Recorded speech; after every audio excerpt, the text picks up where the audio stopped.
Thank you, and welcome to the April 21st, 2026 meeting of the Greensboro City Council.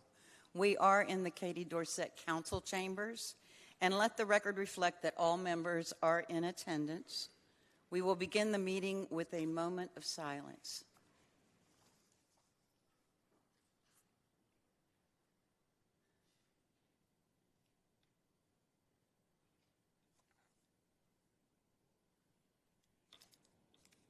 Thank you. Mayor Pro Tem Roth, would you lead us in the pledge, please? I pledge allegiance to the flag of the United States of America and to the republic for which it stands, one nation, under God, indivisible, with liberty and justice for all. Thank you. We ask that you please silence any and all electronic devices. The City of Greensboro strongly encourages input from all residents, and the council chambers serve as a welcoming and safe environment for all residents. The council rules of procedure and decorum are posted on the city website under the City Clerk tab, and all speakers are expected to read and adhere to the rules when addressing the council during a speaking opportunity. To address the council this evening, participants must have completed speaker sign-up by 5:30 p.m. pursuant to the rules prior to the council meeting. Those who registered online should confirm their attendance with the clerk. All handouts must be given to the city clerk for distribution prior to the start of the council meeting. For public comment period, each speaker signed up will get 3 minutes. If there are more than 25 speakers, the time may be reduced to 2 minutes. Speakers may address specific consent or business agenda items with the 3 minutes allocated for remarks. All speakers are expected to adhere to established rules of decorum, and any inappropriate or disruptive conduct will result in immediate removal. A first removal carries a 3-month suspension from in-person participation. A second violation results in a 6-month suspension, and a third violation or any instance involving physical altercations will result in a 12-month suspension. Any violation of the state criminal laws may also subject the individual to criminal charges. Those suspended from in-person participation will retain the ability to attend virtually via Zoom, which ensures their right to free speech. If the Zoom speaker violates the rule of procedure and decorum, they will be muted.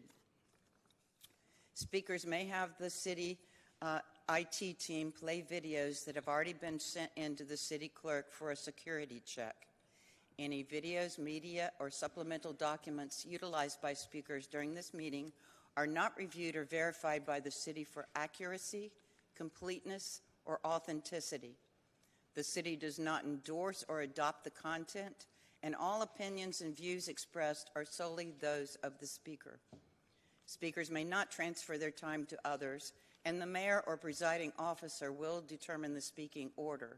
This is based on the number of speakers, and the mayor may modify the time allocated to each individual. Approaching the dais is not permitted. Speakers may not address the audience nor employees of the City of Greensboro. The public comment period is for speakers to address council. Any violation of this protocol and the speaker's time shall be surrendered. Zoom participants must refrain from speaking until they are recognized and called upon, and state statute requires members to vote on all matters unless a direct financial interest exists or if the council member serves on the board of a nonprofit organization that receives city funding. All motions will be moved and seconded, and the presiding officer will announce the vote tally. The consent agenda, covering items F1 through F16, consists of routine and non-controversial matters that are approved with a single vote. Any council member may request the removal of an item due to a conflict of interest or to vote in opposition. Items withdrawn for discussion will be carried forward to the next business meeting agenda. And if an item is found to be time-sensitive, the mayor may request that a vote be taken. Closed captioning is provided for this meeting. Depending on the duration of proceedings, a brief recess is anticipated around 7:30 p.m.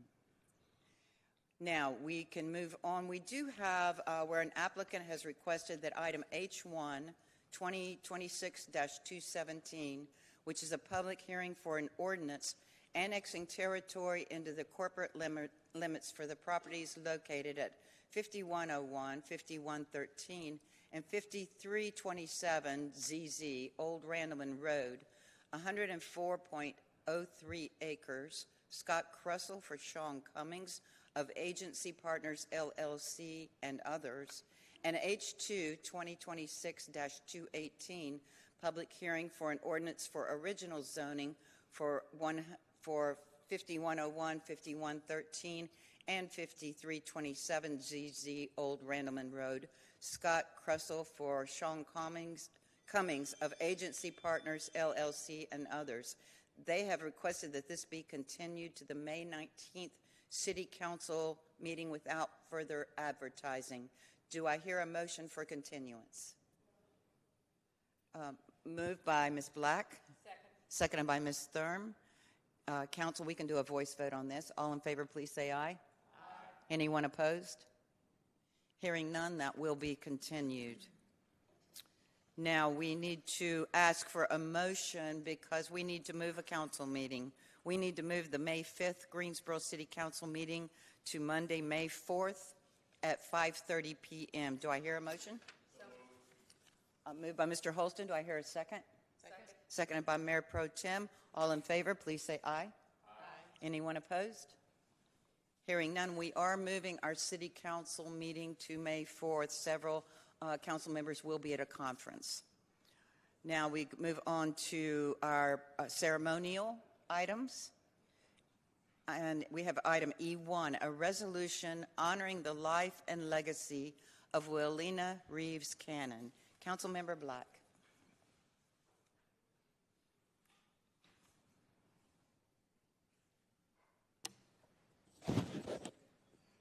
Good evening. This resolution is honoring the life and legacy of Willena Reeves Cannon. Whereas it is with deep sadness the Greensboro, the Faith Community Church, and the beloved community recognize the passing of Willena Cannon on January 10th, 2026. Whereas Willena Reeves Cannon was a leading member of our community who stood up to injustice, dedicated her life to ensuring that others had a quality of life, and loved everyone she touched through her unwavering faith. Whereas Ms. Cannon, a lifelong advocate for justice during the Civil Rights Movement and was participant in the historic Woolworth protest in 1963, a leader in the African Liberation Movement, the Blind Workers' Strike, the Cafeteria Workers' Strike, the Kmart boycott, and was a consistent and resounding voice at the Greensboro City Council meetings representing her district in the name of social justice. Whereas she was deeply involved in the Workers' Viewpoint organization and the Communist Workers' Party, which organized the Death to the Klan rally in Greensboro on November 3rd, 1979, an event now recognized as the Greensboro Massacre, where Ms. Cannon and her son were present when 5 demonstrators were killed and several other activists were injured by armed members of the Ku Klux Klan and the American Nazi Party. Whereas in the midst of storms, Willena remained steadfast and committed to truth, justice, and equality. Whereas Willena served with distinction as a pillar of Greensboro's Healthy Home Division for over 45 years and dedicated her life to improving the living conditions of families within the city of Greensboro, she earned national recognition for her dedication to eliminating substandard housing and addressing environmental health hazards. Whereas her commitment to integrity, service, and compassion served as a beacon of inspiration, and her skillful ways to connect and empower people to not only improve their living conditions, but to also their fellow community members and leaders alike. Whereas Ms. Cannon shared unwavering support for her faith community, walking alongside Reverend Dr. Nelson Johnson at the Faith Community Church, where she served as a deacon and later joined Genesis Baptist Church, where she proudly served as a deacon helper and a member of the Women of Excellence organization.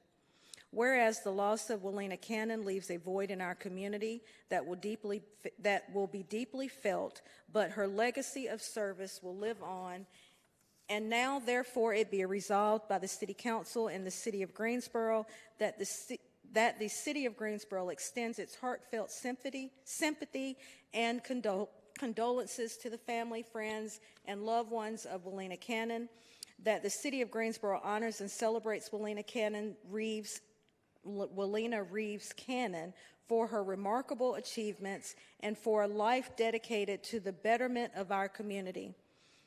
That a copy of this resolution shall be presented to the family of Willena Reeves Cannon and as a token of our appreciation and respect, adopted this day, 21st day of April 2026. Would you like to move that? I'd like to move that. Ms. Black moved, Mr. Holston second. Council, please vote.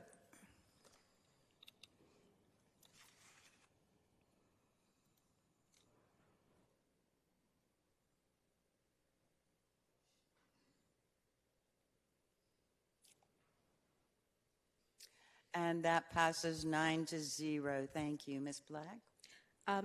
If you don't mind, I'd like to save my comments. Her son will be here to receive the resolution, and I think that it will be an appropriate time after we go through our agenda that you will see why we recognize Ms. Cannon. But thank you.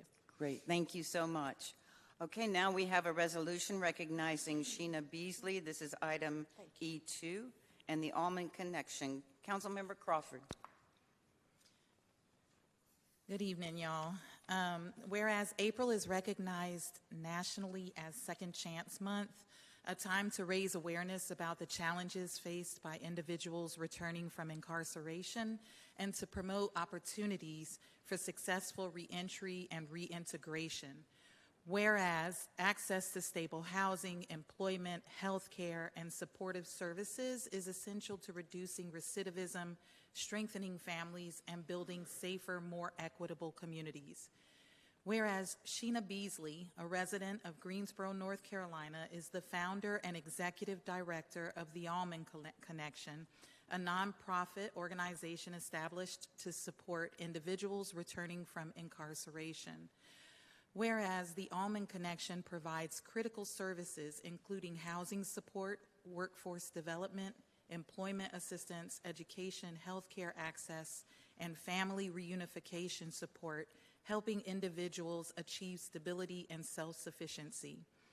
Whereas Ms. Beasley's leadership is rooted in lived experience and a deep commitment to transforming barriers into opportunities, advocating for dignity, restoration, and second chances for all.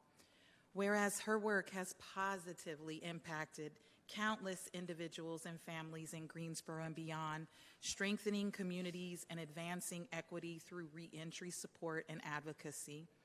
Whereas organizations like the Almond Connection play a vital role in supporting returning citizens, reducing barriers to opportunity, and contributing to the overall health, safety, and well-being of the Greensboro community. And now, therefore, be it resolved by the City Council of the City of Greensboro, Greensboro City Council hereby recognizes that April is Second Chance Month and encourages community awareness, collaboration, support for efforts that promote successful reentry and opportunity for all residents. That the Greensboro City Council hereby honors Sheena Beasley for her leadership, advocacy, and dedicated service to the Greensboro community. That the Greensboro City Council hereby commends the Almond Connection for its ongoing work to provide pathways to stability, dignity, and opportunity. The City of Greensboro affirms its support for efforts that expand opportunities, strengthen families, and enhance successful reintegration that helps all residents thrive. Adopted this, the 21st day of April 2026. I assume you would like to move that resolution? I would like to move that Moved by Councilmember Crawford. Do I hear a second? Seconded by Councilmember Black. Let's go ahead and vote, and then we can hear from the speakers if that's the pleasure of council.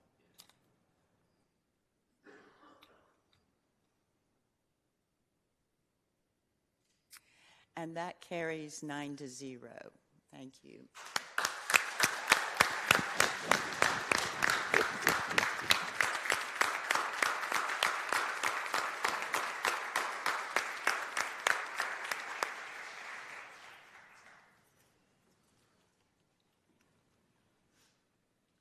Go ahead.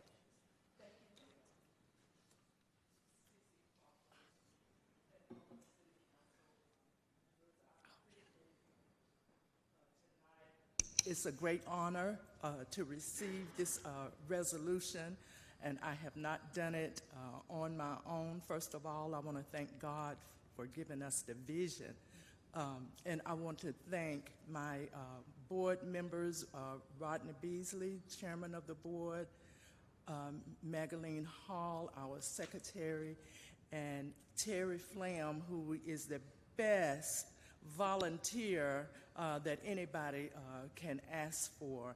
And I thank you for all of my supporters, donors, grantors, my family.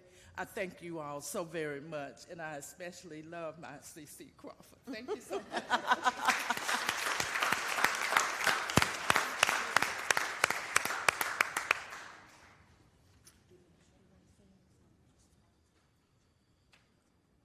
Anyone else with some brief comments? I just want to say real quick, one thing that Ms. Sheena left off is Saturday, she just celebrated 10 years, her 10-year anniversary down at the Civil Rights Museum, and I don't think there was a dry eye at the museum during comments. And on behalf of Second Chance Federation, myself, Christy, Daryl, Kamaya, all just really grateful for the work that Ms. Sheena does, stepping up in the community, and really grateful for the council to honor her. Believe it's really important to honor our folks while they're doing the work, and just appreciate this moment. Thank you. Thank you. Hang on, Sheena. Sheena, come back for a second. But wait, there's more. I want to say that one, congratulations on Second Chance Month. Congratulations on the resolution. Thank you. The work that you do is, it just cannot be described in words. I know that you and I have talked, and there are members of our community who are in need, Yes. and they don't know where to go or what to do or how they're going to come out of it. But you find a way. Thank you. You have the specific resources that they need. And I'm just going to tell you that if you're having a challenge, I don't know how much I should say here. It's okay. But if you or a loved one is incarcerated or about to be incarcerated or is facing a bail or a bond, and you don't know what to do or where to go, contact the Alden Connection. Call them, email them, go on the website, contact them. The many resources they have are there, and they're real. And when you don't have resources, Sheena and her team are there. If they can't help you, they can definitely point you in the right direction. Yes. So Sheena, thank you for all that you do. Thank you. Even when you're having a tough time yourself, Yes. you still find a way to make it work. And that's so impressive. So thank you. Thank you so very Thank you. much. Absolutely. Appreciate it. Thank you.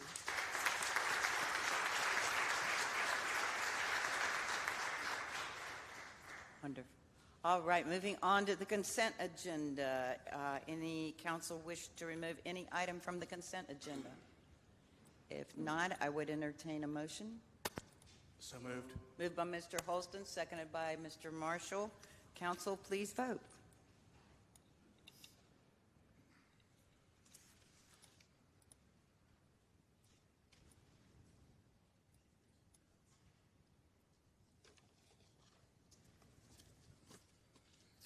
Consent agenda passes 9-0. Moving on to our public hearing agenda. Item H H1 and H2 were continued to another meeting, the May 19th meeting.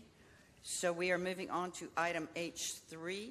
This is a public hearing for an ordinance annexing territory into the corporate limits for properties located at a portion of 1911 Willow Road and all of 1617 Sharpe Road, 109 acres. Amanda Hodierne on behalf of Thomas R. Neese Jr. and others.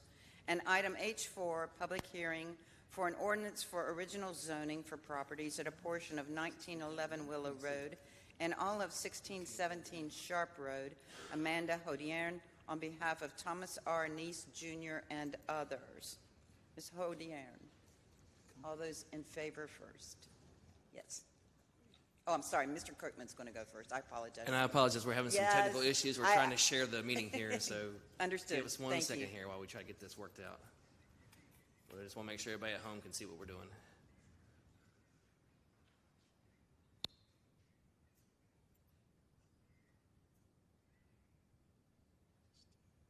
Yeah, I don't see the option.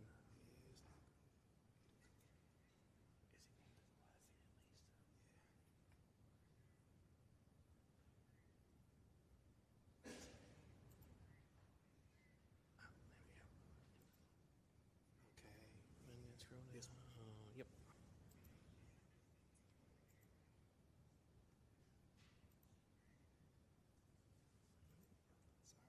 No worries. We'll get there. Sorry about that delay. Thank you again, Mayor, members of City Council. The request this evening is to annex and establish original zoning for a property on Willow Road and Sharpe Road, currently zoned County LI Light Industrial and County RS 30 Residential Single Family, and then requesting to go to City CDRM5 Conditional District Residential Multifamily. North of the request is currently zoned City LI Light Industrial. East of the request is zoned County RS 30 Residential Single Family. South of the request is zoned County RS 40 Residential Single Family, City PUD Plan Unit Development, City RM8 Residential Multifamily, and City LI Light Industrial. West of the request is zoned City R5 and City CDRM8 Conditional District Residential Multifamily. The subject properties are currently undeveloped at this time. North of the request is undeveloped land as well as the Interstate 4085. East of the request is undeveloped land and a single-family dwelling. South of the request are single-family dwellings, a religious assembly use, multifamily dwellings, and a fire station. West of the request contains single-family dwellings. Put this up just slightly. The subject properties are currently designated as residential on the future land use map of the comprehensive plan and as urban general on the future built form map. There are several conditions that are associated with this request. I will note for council that condition number 3 was added at the Planning and Zoning Commission meeting. In recommending approval of the request, the staff has determined that this request does support the comprehensive plan's filling in our framework big idea for how we arrange our land uses for where we live, work, attend school, shop, and enjoy our free time to create a more vibrant and livable Greensboro, and the Creating Great Places goal to expand Greensboro's citywide network of unique neighborhoods offering residents of all walks of life a variety of quality housing choices. Excuse me. The proposed CDRM5 district allows uses that are complementary to existing and proposed uses in the immediate area, and again, staff is recommending approval of the request. These items were heard at the March 16th Planning and Zoning Commission meeting. The commission did vote to recommend approval of both. At that meeting, there was 1 speaker in favor and 4 in opposition. I can answer any questions. Are there any questions from council? Hearing none, we can move on to the public hearing. Ms. Hodierne?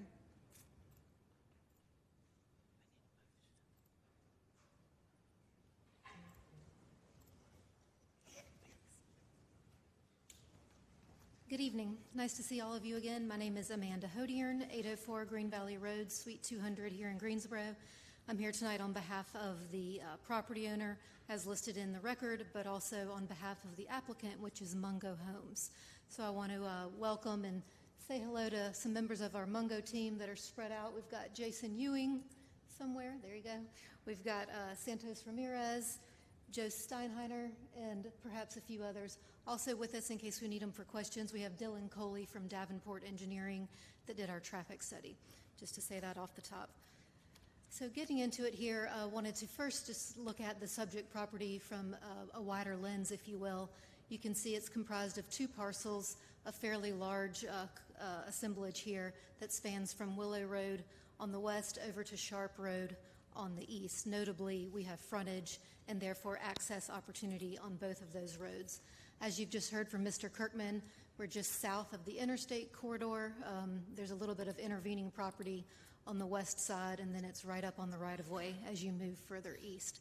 To the south, there's a fire station, there's multifamily, there's some single-family separate residences, and then there's the Mount Zion religious assembly use, which of course many of you remember last year went through a major development proposal to encompass their PUD and vision for the community there. Also want to note Alamance Church Road to the south here that Sharpe Road and Willow Road come off of. The city invested heavily in improving Alamance Church Road. In the last several years, it's been widened. It has sidewalks, utilities run through it, so a lot of investment in the area that I would submit is we're seeing the dividends of that now. The Mount Zion project, other users such as Mungo being attracted to the area and wanting to call this home for a new community. So looking at our specifics, we're just over 105 total acres. Again, that's comprised of 2 parcels, as you just saw. Currently, the property is in Guilford County's jurisdiction. So we are asking for it to be annexed into the city of Greensboro, and then, of course, zoned to a district that permits our intended use, Mungo's intended use of single-family residential in the form of both attached and detached dwellings. Currently, the county zoning it's split zoned. It's LI, light industrial, and RS30. So we've got 2 zoning districts here.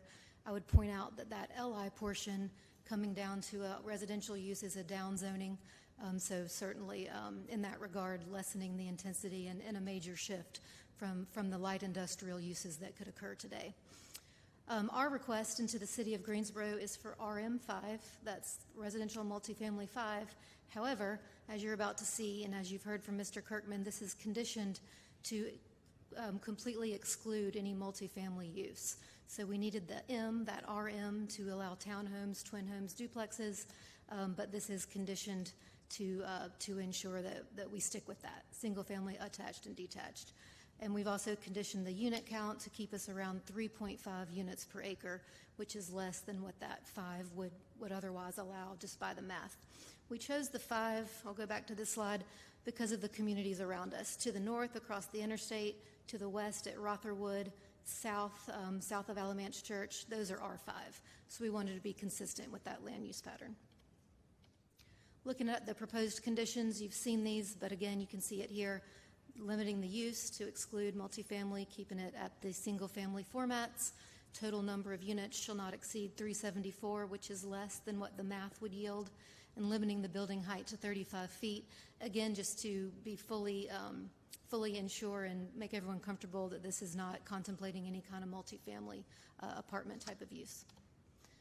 So looking at the current zoning, we're going to look at sort of two versions here because we're in the county currently. So starting with that's on the right-hand side of your screen. You see the 2 red stars. That's the subject property, and you see they're in gray. No color there. That's because they're in Guilford County. They don't yet have Greensboro zoning, but you can see the Greensboro zoning all around it, south, west, and north. So I would submit to you that certainly this would come in appropriately annexed. It's in Tier 1 to notch right into that sort of missing carve-out of Greensboro jurisdiction here. And you can see the R5 west, north, and south that I just talked about. Looking at the left-hand side of your screen, that's the county zoning layer, just so you can see that split zoning that I mentioned previously. The purple is the LI, the light industrial, and the yellow is the RS30 that comprises the balance of the property. Again, the current zoning, you can see here, this is from your staff report, so you can see how that full extent of the property will drop right in there to the Greensboro jurisdiction and be, follow the land use pattern that's been set up here and established. This is a concept plan. It's illustrative only, of course, but just to provide a little bit of a look through what we've been evaluating and working on. This is what we showed at our neighborhood meeting This helps us, understand how many units to study in a traffic study, what to think about in terms of how this could lay out. So I wanted to point out here some things we do know. Access points, that's determined in our traffic study. Those are based on places that GDOT, and I want to say has some input from NCDOT, but I'll let GDOT confirm that as you guys do have your own DOT. But that's based on where they believe we would be able to get driveway permits. And of course that would happen later, but the traffic study is a preliminary evaluation of that. So notably you see that we have ingress and egress on both Willow Road and Sharpe Road. That's important because it means the traffic can be distributed east and west. And our studies show it's about half and half, which means that all traffic is not coming in on one road and dumping out to one place. It's going to go both directions depending on where you want to get to, where you live within the neighborhood, and both of those outlets provide opportunity to get to the interstate and into Greensboro or out into the county. Also wanted to point out, you see significant stream corridors. We've got two big stream corridors that come down from Buffalo Creek in the north and stretch into the property. We've got a lot of steep topography that come along with that. We've got a lot of floodplain to the north. So what that creates is a lot of breathability and spacing in this project that has that gives an opportunity for not only passive, just meaningful breadth in the project, passive open space, but also creates a layout that creates some variability, some interest, and not just a one fell swoop from end to end. You see there in that green space along Sharpe Road, that's just indicating where we think a good recreational space could be for amenities. This will be an HOA opportunity. Mungo likes to program that once they know what their community is looking for. So that'll be based on what buyers want to see in their community. But again, with all of this open space and the way this can space out, there'll be several opportunities to place pocket parks, different types of gathering and amenity opportunities throughout. Walking trails. Mungo Homes, as I mentioned, is the applicant. It's a little unique because sometimes you hear from me representing a horizontal developer who's setting up a project like this for a builder to come in once it's ready to go. In this case, Mungo does that part. So I'm representing Mungo tonight. They're the ones who want to build this and have this community. So we're able to show some specifics of their portfolio, their homes that they have. They've got communities already existing all around the Triad in Guilford County, Kernersville, all around. We were able to point people to that when we had our neighborhood meeting to say, hey, if you want to look, go check out these other places. And you just see here a smattering of some of those home types that Mungo could see going here, and showing some townhomes as well, since that would be one of the permitted uses. So again, just looking at what that could look like. Comprehensive plan consistency, you've heard from Mr. Kirkman. This area is designated future land use map as residential. Of course, that's consistent with an all residential proposal.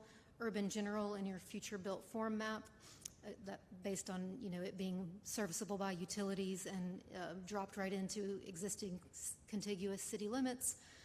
Furthering the policies that Mr. Kirkman said, great places, filling in our framework, prioritizing sustainability, and it is of course in the growth tier 1, meaning it has utilities readily available, can drop right in. I would also point out, of course, that we hope you'll agree this is a significant and a quality contribution to the road to 10,000, and trying to create good quality housing, meaningful steps towards that in all parts of the city, and creating more places for people to move here and find a home, or move within their current community to a new home, perhaps. Our neighborhood outreach, I've mentioned we held a neighborhood meeting. You see here in the titled map, that's the 750-foot buffer that's required in Greensboro's ordinance. We noted that cut right through the middle of Rotherwood, and it didn't reach quite down to the Sharpe Road, Alamance Church Road intersection. So the two little inset maps you see on the right show where we just went ahead and added those additional properties to our mailing notice so that all of Rotherwood would get the same letter, and those residential properties all the way down to the corner that aren't owned by Mount Zion would also get a letter. We had 282 total letters mailed. We held an informational meeting on March 5th at a church close to the property. We had 12 about to that. We had some good discussion. Also had a follow-up discussion in the time since P&Z, or Planning and Zoning Commission, to tonight, following up on some feedback. And I believe some representatives are here, so I don't want to speak for that, so I'll just say I think we had meaningful conversations. I feel like there's a lot of shared common interest to, as stakeholders in the community, ensuring that the broader area is all it can be, and that all homeowners and residents here have the amenities, support, services, functionality, safety that we in Greensboro would want everyone to have. So I'm happy to answer more questions about that as you hear from some of those other folks. So with that, I will open it up for questions. Again, I'm here, our team is here, and we look forward to hearing the dialogue. Thank you. Any questions? No questions at this time. Thank you. Thank you. And I do have, don't have anyone else signed up for. I do have someone who has signed up opposed to this, Mr. Fred Wood.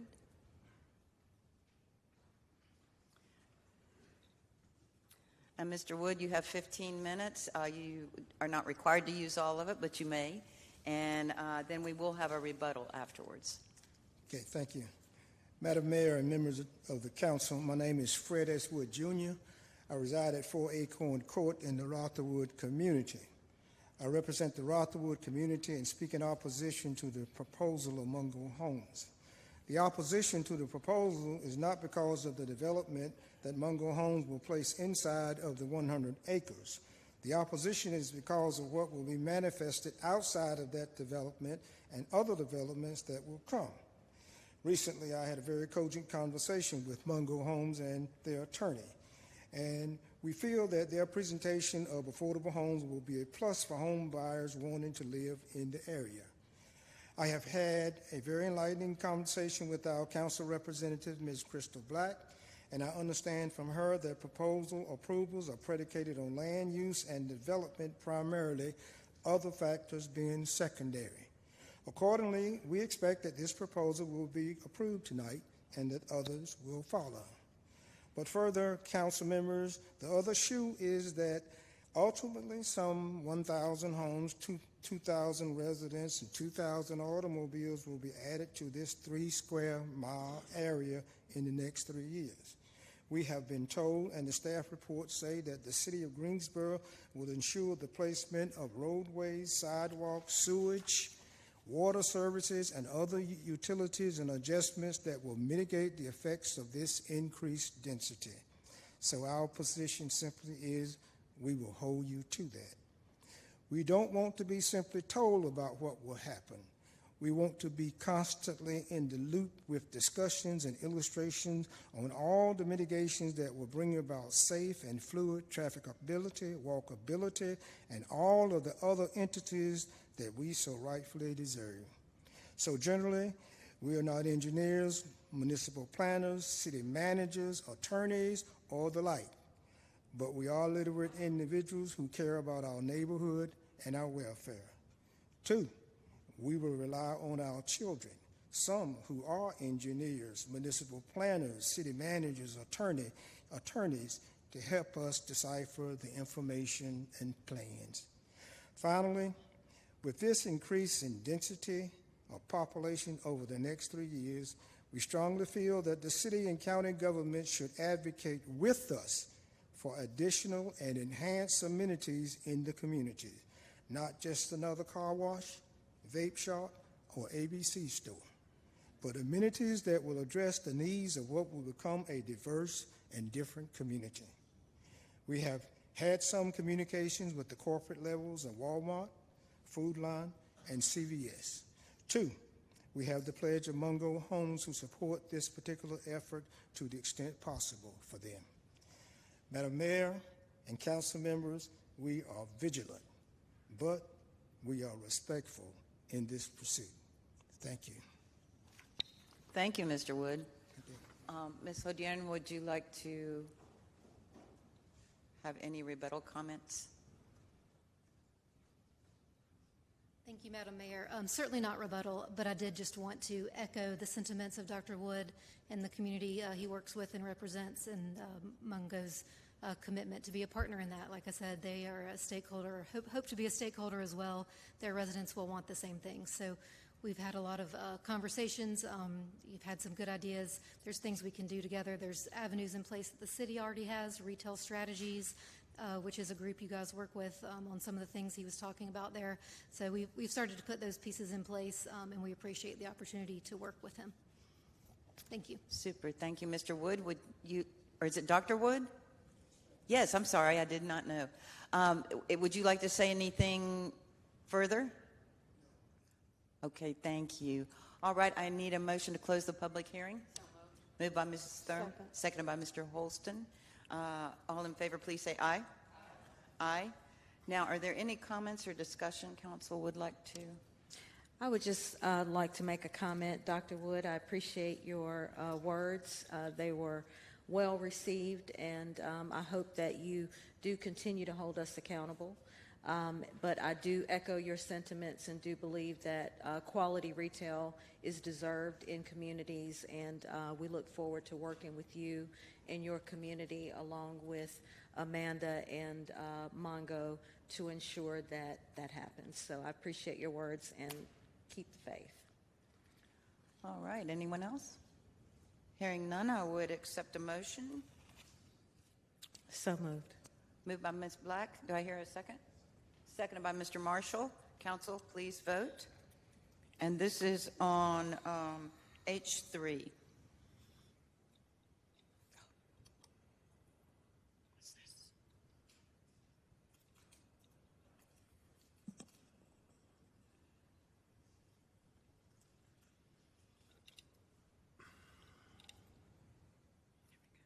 It's weird. I got it.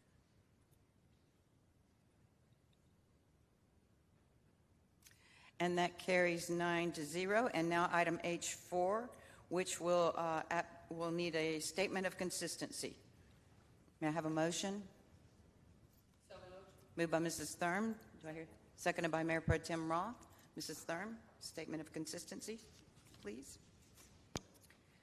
The Greensboro City Council believes that its action to approve the original zoning request for the properties at a portion of 1911 Willow Road and all of 1617 Sharpe Road from County LI and County RS 30 to City CDR M5 to be consistent with the adopted GSO 2040 Comprehensive Plan, and considers the action taken to be reasonable and in the public interest for the following reasons.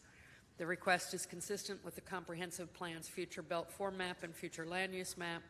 The proposed City CDR M5 zoning district, as conditioned, permits uses that fit the context of the surrounding area and limits negative impacts on adjacent properties.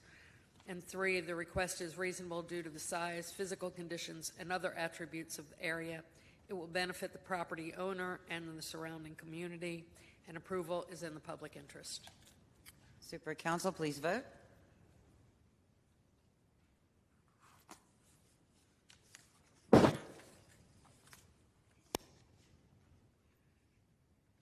And that passes 9-0. Thank you all very much. Moving on to item H5, public hearing for an ordinance annexing territory into the corporate limits for the properties located at 1204 Rankin Mill Road and a portion of the right-of-way, 0.97 acres, Jackie Bouchon for True Homes LLC and the City of Greensboro. And item H6, public hearing for an ordinance for original zoning and rezoning for property at 1204 Rankin Mill Road, Jackie Bouchon for True Homes LLC and the City of Greensboro.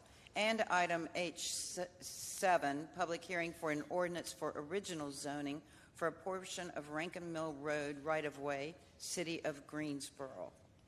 All right, Mr. Kirkman? Yes, thank you, Mayor Buzzwater. Again, the request is for annexation of these properties into the city's jurisdiction and to establish original city zoning from the current County RS 30 residential single family to City CDR3 for the property at 1204 Rankin Mill Road, and then just straight City R3 for the portion of the right-of-way that is coming in. Remind council that state law requires when there is non-taxable state-owned property between the corporate limits of the city and a petition to annexation, then that property comes in automatically, and that's the reason for the additional action this evening.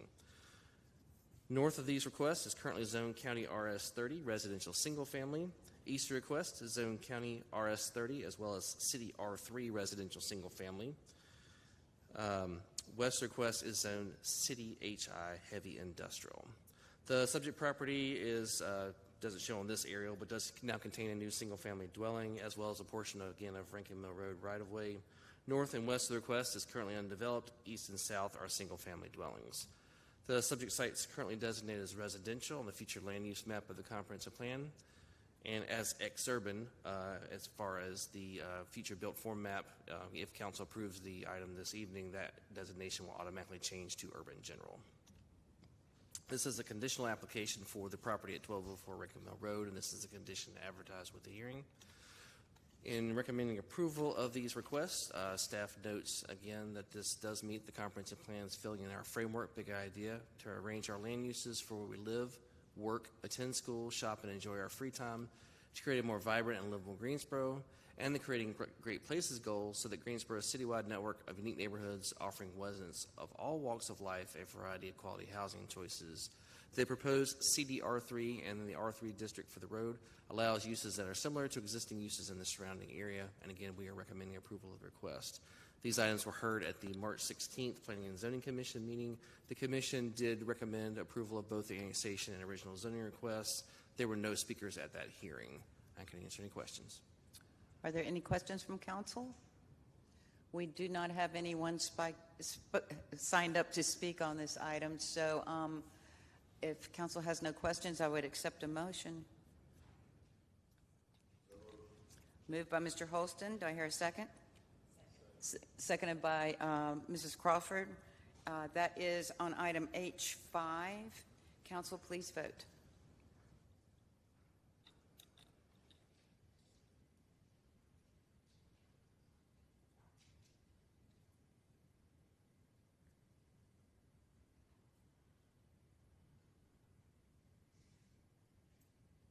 And that carries 9-0. Now, I would ask for a motion on item H6, which requires a statement of consistency. Do I hear a second? Seconded by Mayor Pro Tem. Council, please vote.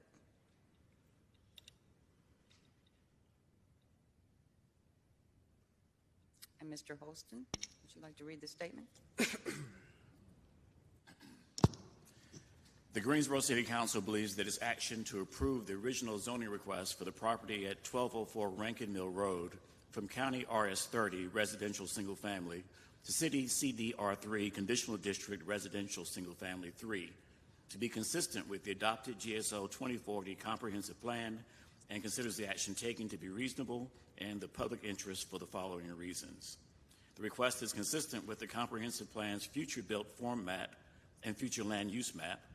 The proposed City CDR3 zoning district, as conditioned, permits uses that fit the context of the surrounding area and limits negative impacts on adjacent properties. The request is reasonable due to the size, physical conditions, and other attributes of the area. It will benefit the property owner and surrounding community, and approval is in the public interest. Council, please. Oh, we did vote. I'm sorry. That passes 9-0.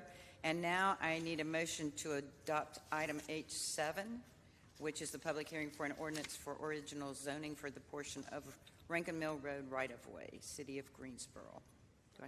Moved by Mayor Pro Tem. Do I hear a second? Seconded by Mrs. Thurm.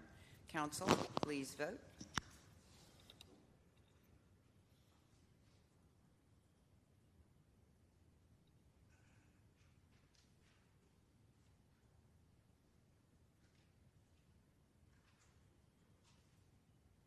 And that carries 9-0. Thank you. Move. Oh, I'm sorry. So sorry. Oh, I'm sorry. I thought you read the statement. I apologize. Mayor Pro Tem, I'm sorry. It's on the screen if you need a reference. H7. The Greensboro City Council believes that its actions to approve the original zoning request for the property at a portion of Rankin Mill Road right-of-way from County RS30 to City R3 to be consistent with the adopted GSO 2040 Comprehensive Plan and considers the action taken to be reasonable and in the public interest for the following reasons. The request is consistent with the Comprehensive Plan's future built form map and future land use map. The proposed City R3 zoning districts permit uses that fit the context of the surrounding areas and limits negative impacts on adjacent properties. The request is reasonable due to the size, physical conditions, and other attributes of the area. It will benefit the property owner and surrounding community, and approval is in the public best interest. Other factors raised at the public hearing would also be available as well. Thank you. Any questions? Council, please vote. Or we already did. Sorry. I usually like to read this, have the statement of consistency read before we vote, and I apologize, that was mine.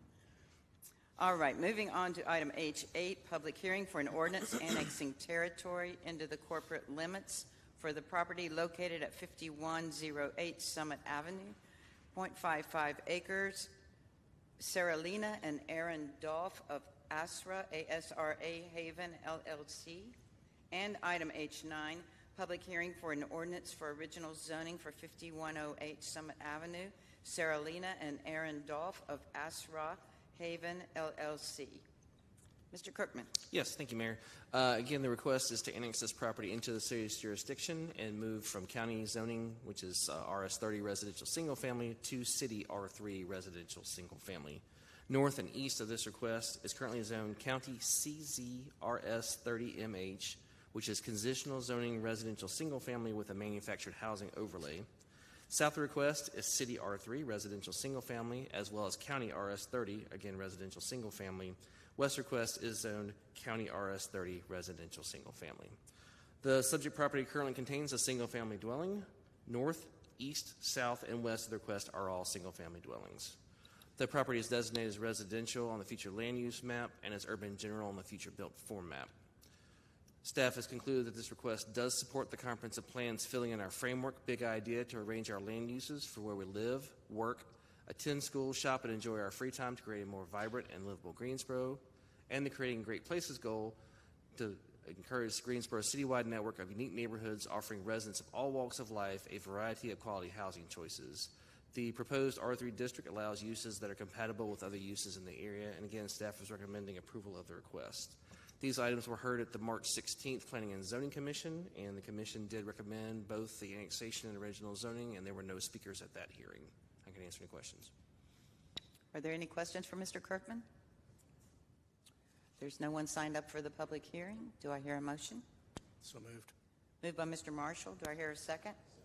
Seconded by Mr. Allen. Council, please vote.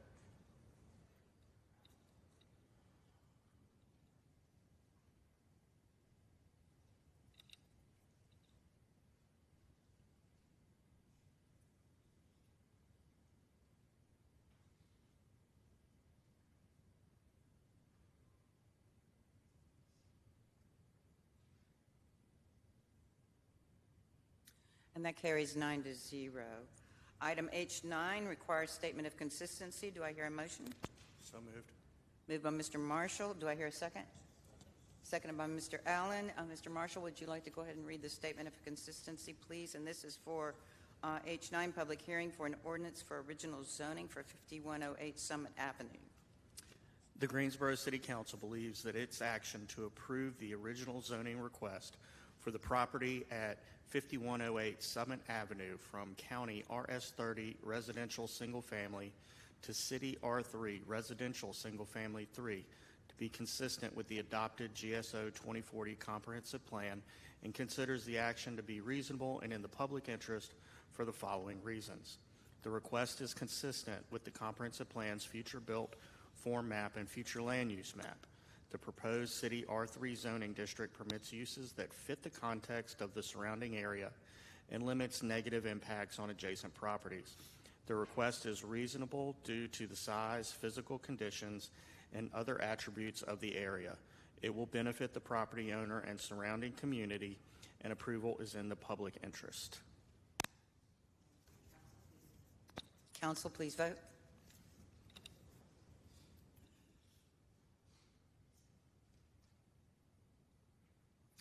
That carries 9-0. Thank you so much. Moving on to item H10 and item H11.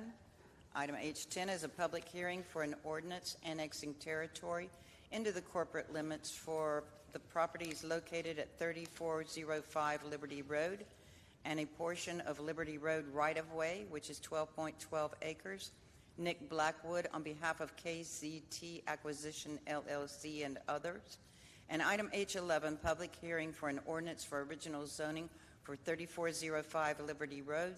Nick Blackwood on behalf of KZT Acquisition LLC and others.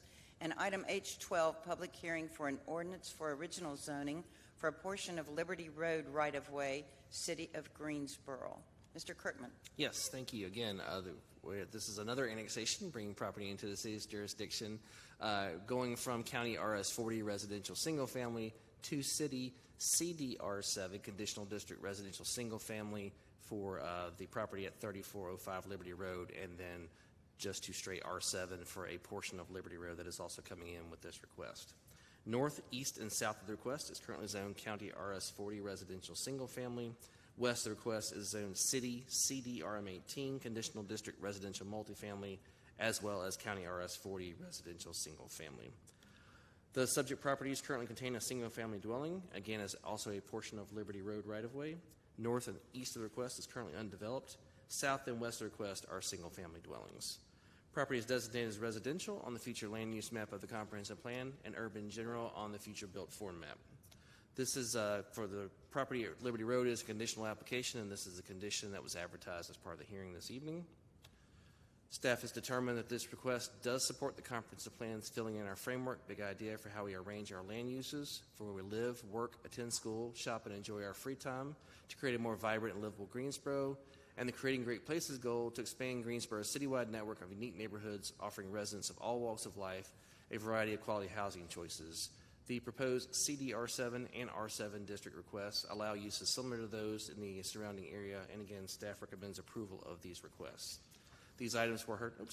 These items were heard at the March 16th Planning and Zoning Commission meeting. The Commission did unanimously recommend approval of both items.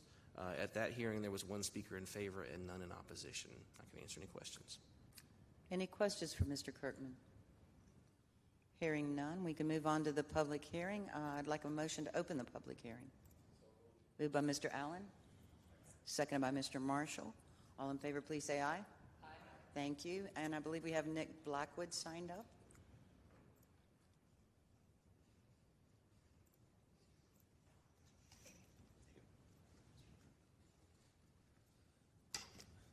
Madam Mayor and members of council, for the record, my name is Nick Blackwood, 804 Green Valley Road here in Greensboro. Really just wanted to offer myself in case council had any questions. As Mr. Kirkman indicated, did not have any opposition at the Planning and Zoning Commission hearing, held a neighborhood meeting. Several neighbors attended. No land use concerns, really just questions with respect to how this annexation may impact the unincorporated status of their property. And that was really the primary question at the meeting. We do have our civil engineer, Sydney Larson, with Kimley Horn, who can assist in addressing any questions that you might have. And with that, I stand ready to answer any questions. All right, thank you. Are there any questions from council? Hearing none. Thank you. Now, that's all the comments. I need a motion to close the public hearing, please. Moved by Mrs. Thurm. Do I hear a second? Second by Mr. Holston. All in favor, please say aye. All right, we've closed the public hearing. Are there any further questions from council? All right, I would accept a motion. And this would be on H10. Moved by Mrs. Thurm. Do I hear a second? Seconded by Mr. Allen. Council, please vote.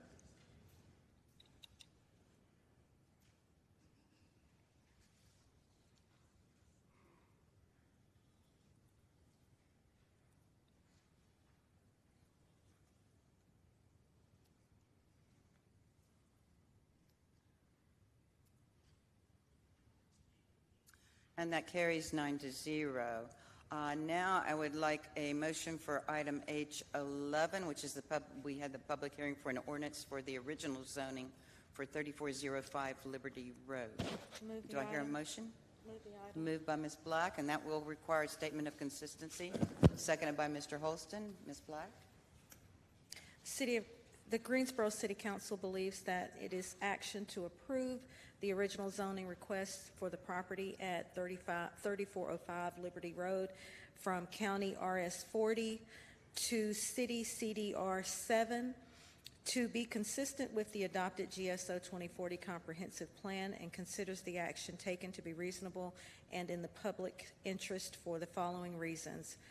The request is consistent with the comprehensive plan's future built form map and future land use map. The proposed city CDR 7 zoning district as condition permits use that fit the context of the surrounding area and limits negative impact on adjacent properties. The request is reasonable due to the size, physical conditions, and other attributes of the area. It will benefit the property owner and surrounding community, and approval is in the public interest. All right, thank you. Council, please vote.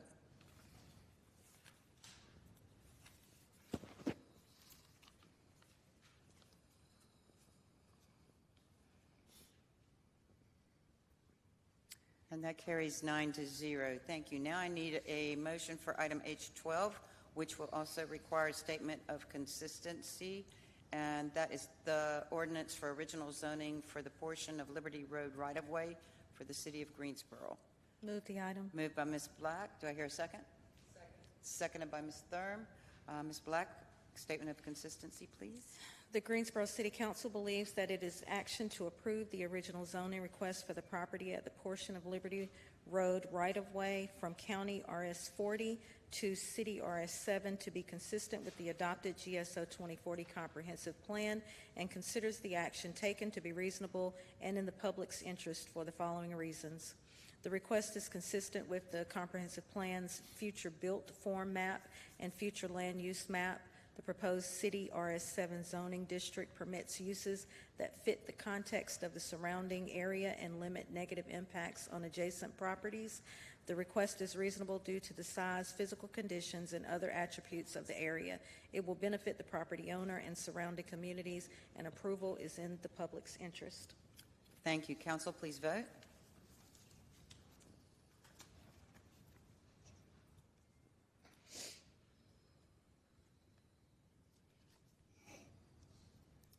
Someone not vote yet? All right, passes 9-0. Thank you so much. That is all of our public hearing items.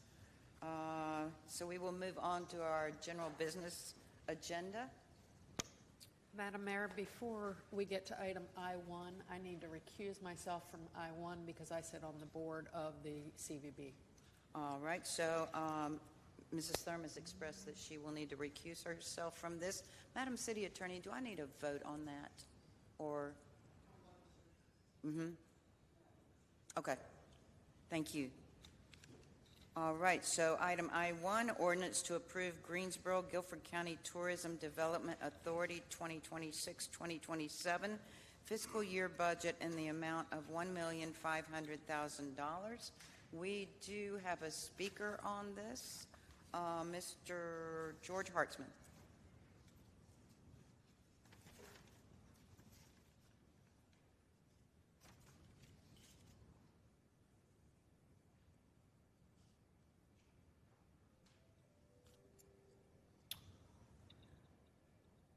George Hartzman, Public Integrity Watch.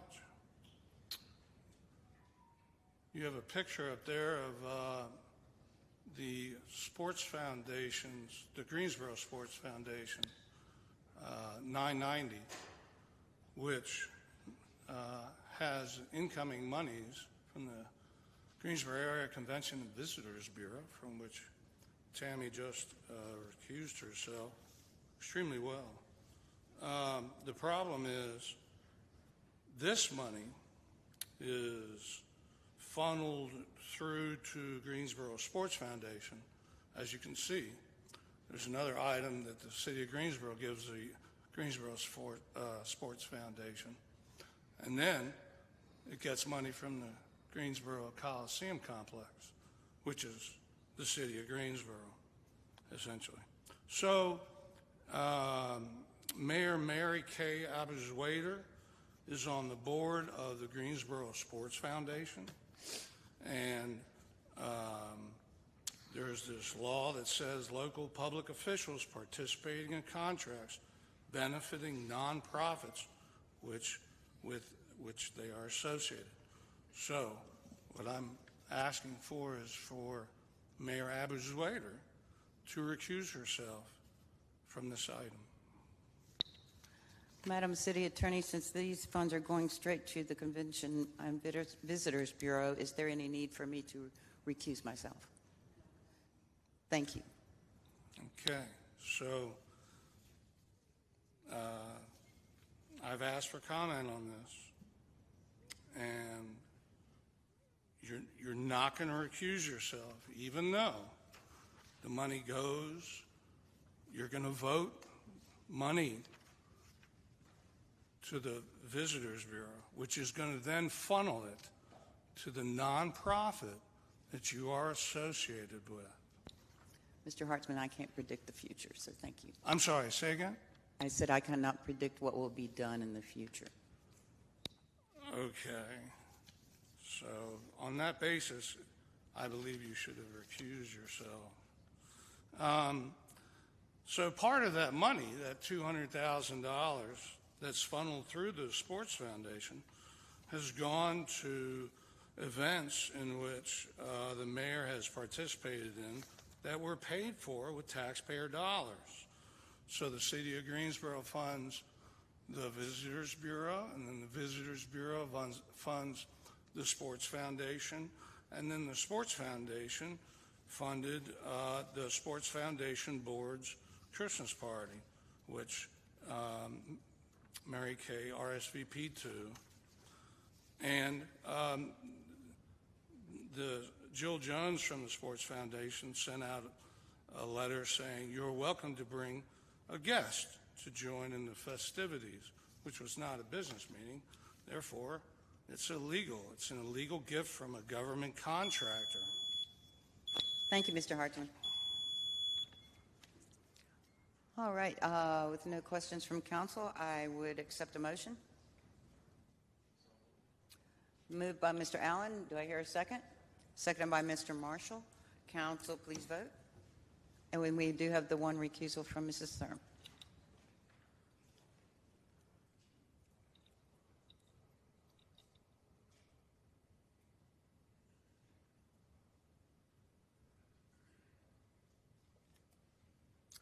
All right, that carries 8-0 with one recusal. Thank you so much, council. All right, we are moving on to item I2, resolution authorizing commitment of funds for multifamily housing developments. Yes, I believe we have Mr. Hunter to speak.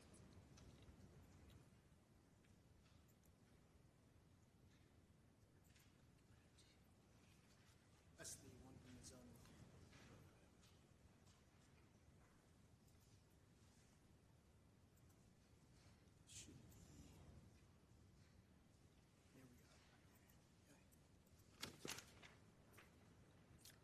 Council, I do have some speakers, but I will hold off until Mr. Hunter gives the presentation.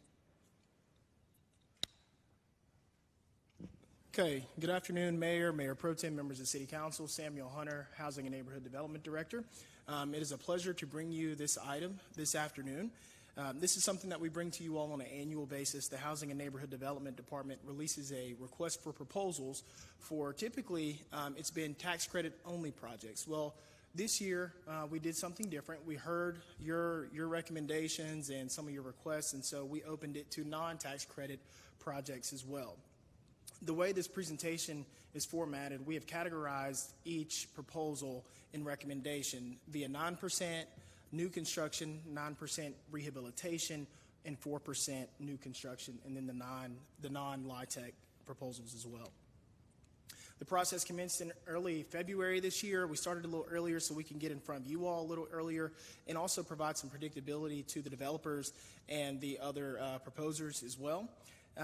The evaluation team was comprised of the Housing and Neighborhood Development Department, the Planning Department, Guilford County Planning Department, and then also we had a representative from the Community Foundation of Greater Greensboro to do an evaluation as well, just to get that outside perspective in the evaluations.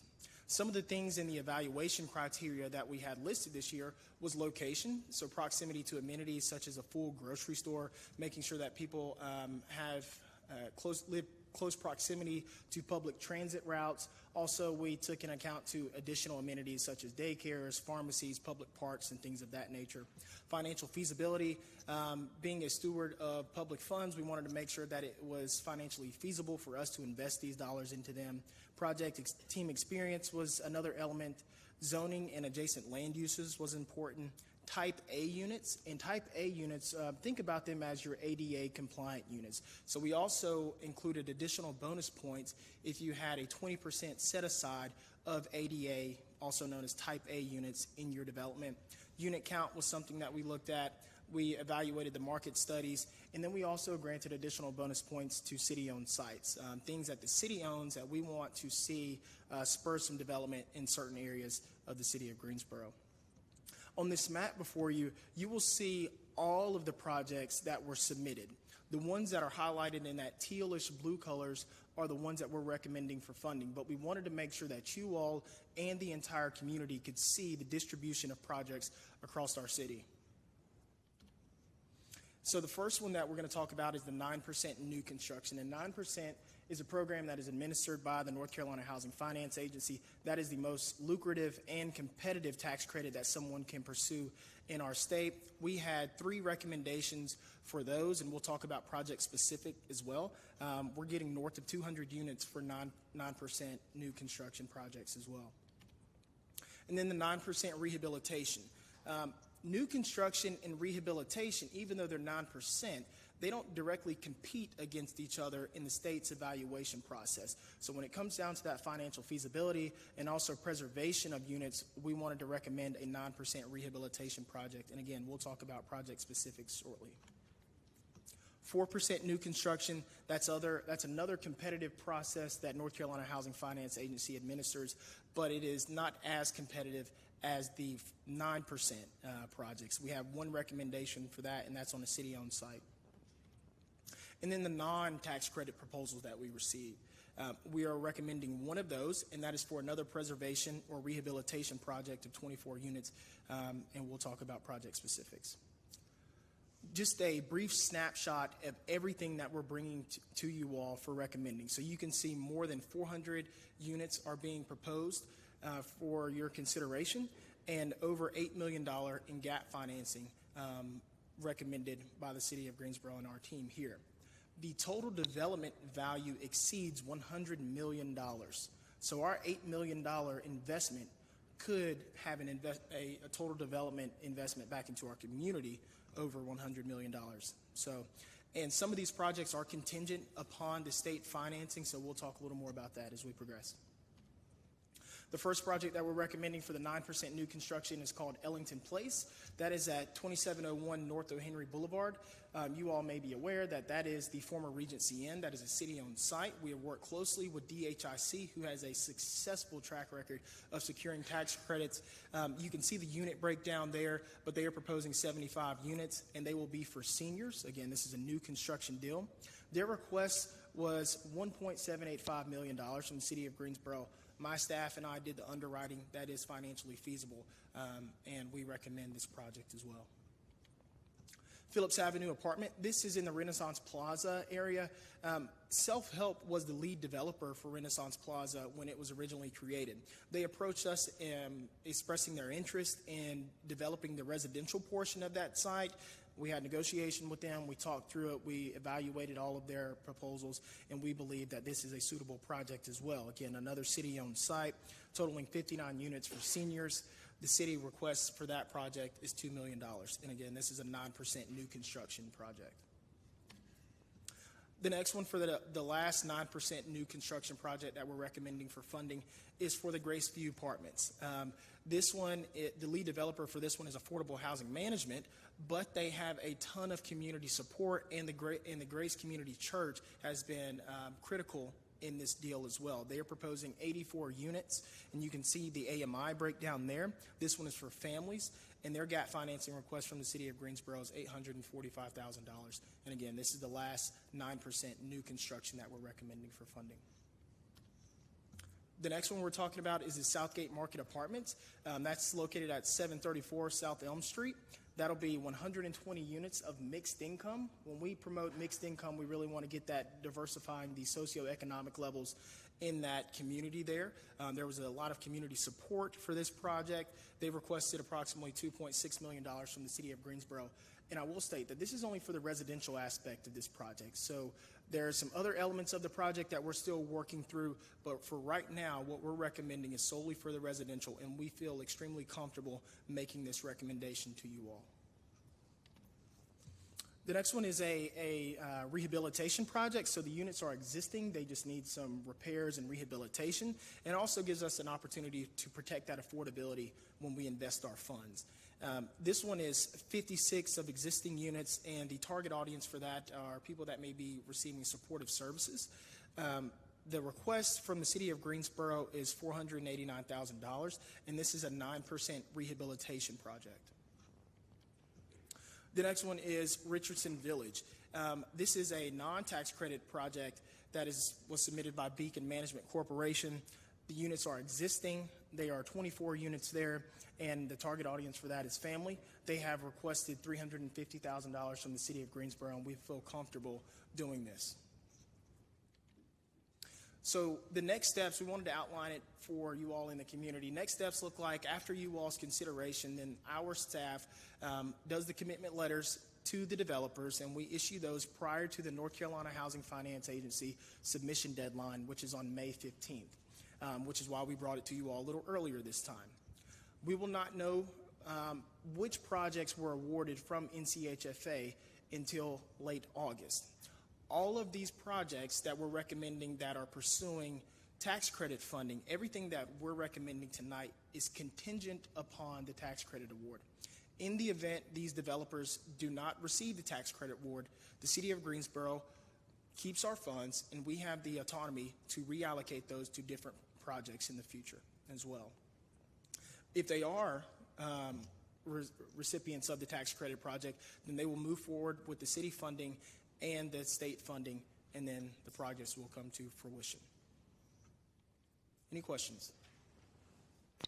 Are there any questions? Thank you. That was very in-depth. I appreciate it. We can go ahead with our speakers then. I have a Mr. Daniel Bullock on Zoom.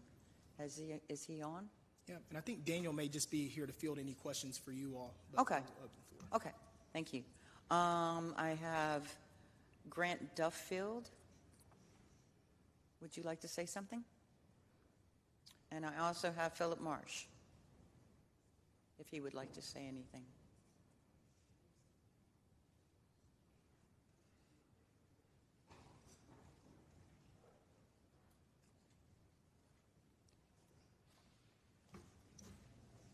And you each have 3 minutes, if you like. Thank you so much. Mayor Abuzawader, members of council, thank you for your time this evening. I'm actually going to cede my time to speak to a member of Grace Community Church who can speak to the project. Yeah. City Council, my name is Steve Morley, 3527 Spicebush Trail. I'm pleased to have the opportunity to speak with you this evening in favor of the request for financial commitment for Graceview Apartments. My family and I are members of Grace Community Church, and I serve as a member of our governing elder board. There's other members of our board and congregation here. And Grace Community Church has sought to faithfully live out our mission of developing disciples who live from the gospel, crossing ethnic and economic lines for 40 years. And in doing so, we have sought to expansively and generously respond to the question, who is my neighbor? We've sought to do that through seeking the best interests of all of our neighbors in the Greensboro community, and especially those in the Glenwood community. One specific need that we recognize within our community is for additional safe, reliable, and affordable housing. Therefore, in living out our mission and in desiring the best interests of our neighbors, Grace Community Church is seeking, in partnership with Affordable Housing Management Corporation, to utilize a portion of the land resources that we've been stewarded to develop affordable family housing. As we have engaged with our neighbors within the Glenwood community to discuss this endeavor, the response has been unanimously positive, and they have encouraged us in this pursuit and expressed an earnest desire to see the success of this endeavor. So speaking on behalf of our church community and our elder board, we as Grace Community Church see this as a continuation of our mission, as an expression of seeking the best interests of our neighbors, and a way in which we can collaborate with the city of Greensboro and the council's priority of providing an abundance of affordable housing. So we would ask that the city council give their positive consideration for funding that would aid in our creation and preservation of affordable multifamily housing. I'm glad to be your neighbor, and I appreciate your time and consideration of this request. Thank you. Mr. Marsh?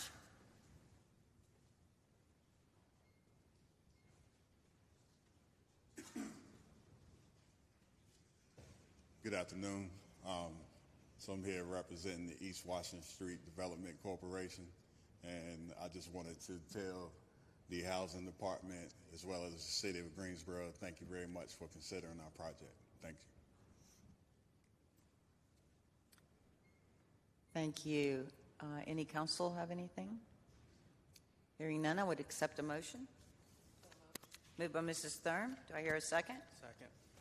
I'm sorry, second, Mr. Marshall. Thank you. Council, please vote.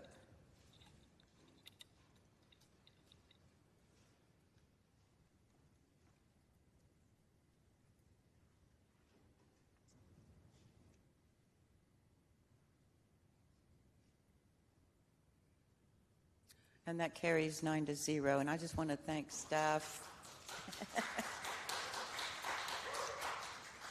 Thank staff and the members in the community who have worked so hard on this. I know everyone has played a part, so thank you all so very much. All right, moving on to item I3, a resolution of City Council support for the Piedmont Triad Regional Water Authority Water and Wastewater Utility Regionalization Study and Regional Capacity Development. All right, I don't believe we need to have a staff member unless anyone has questions. Does anyone have any questions? Hearing none, I would accept a motion. Move the item. Moved by Ms. Black. Do I hear a second? Second. Seconded, that was a tie. Seconded by Ms. Crawford. Council, please vote.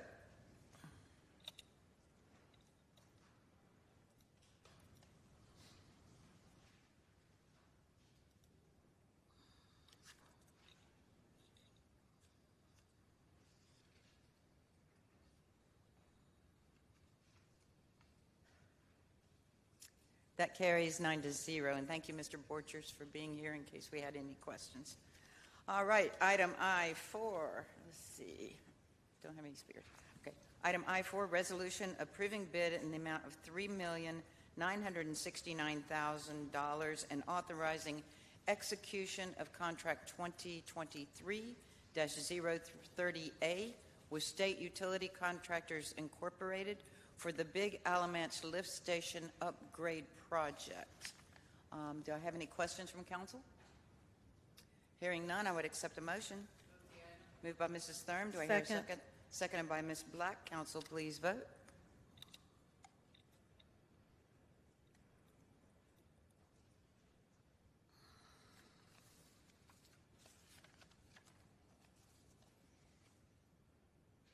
And that carries 9-0. Thank you. Item I5, ordinance amending Water Resources Capital Revenue Bond Fund for the Big Alamance Lift Station upgrade in the amount of $4,361,000. Any questions?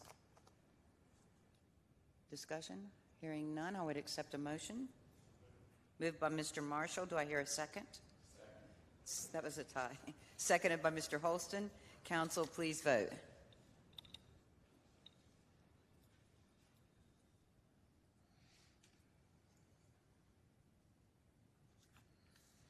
And that carries 9-0. Item I6, resolution to approve change order number 2 to contract 2021-0490 with CPL for $307,275,000 for design and inspection services for the equipment services garage site work.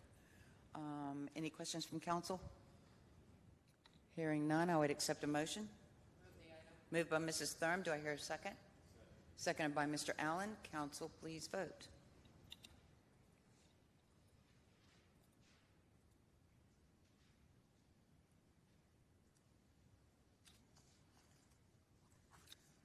That carries 9-0. That was I-6. On I-7, I do have a speaker. Mr. Hartzman, let me read the item first. Item I-7, resolution to approve change order number 3 for contract 2021-049A in the amount of $7,868,987 with Samet Corporation for the Equipment Services Garage site work. All right, Mr. Hartzman.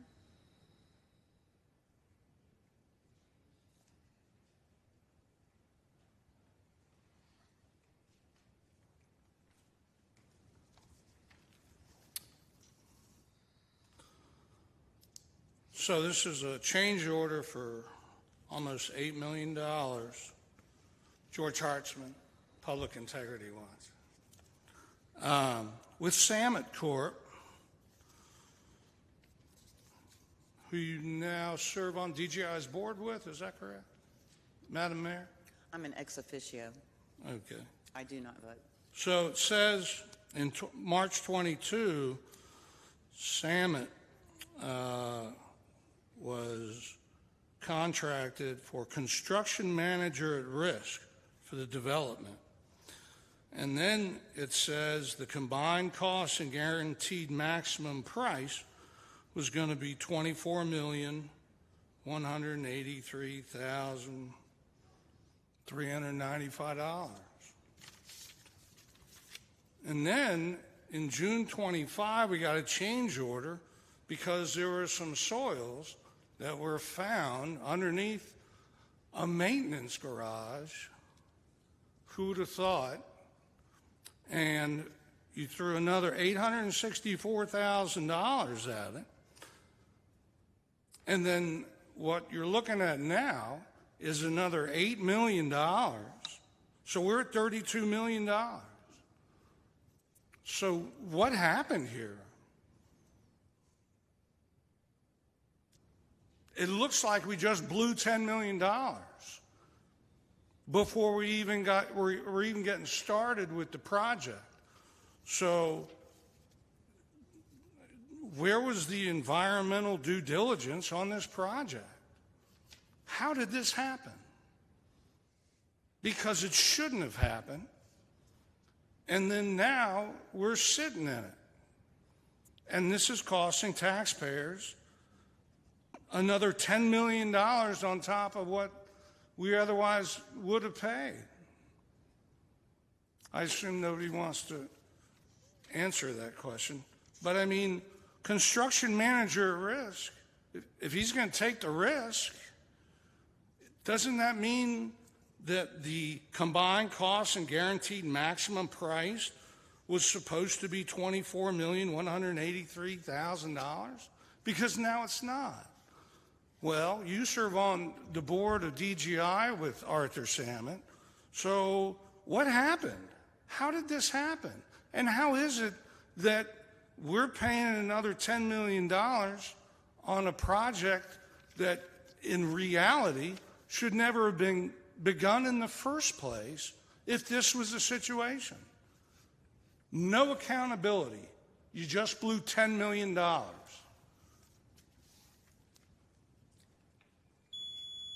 Thank you, Mr. Hartzman.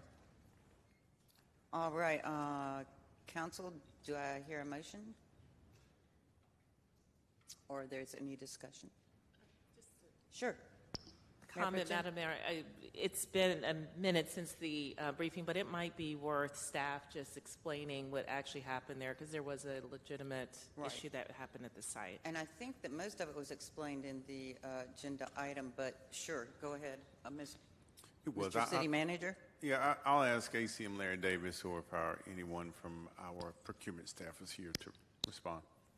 Thank you, and the project manager, Shauna Tillery, is here as well for questions that are beyond my ability. But essentially, this is city-owned property across the street from our current garage site.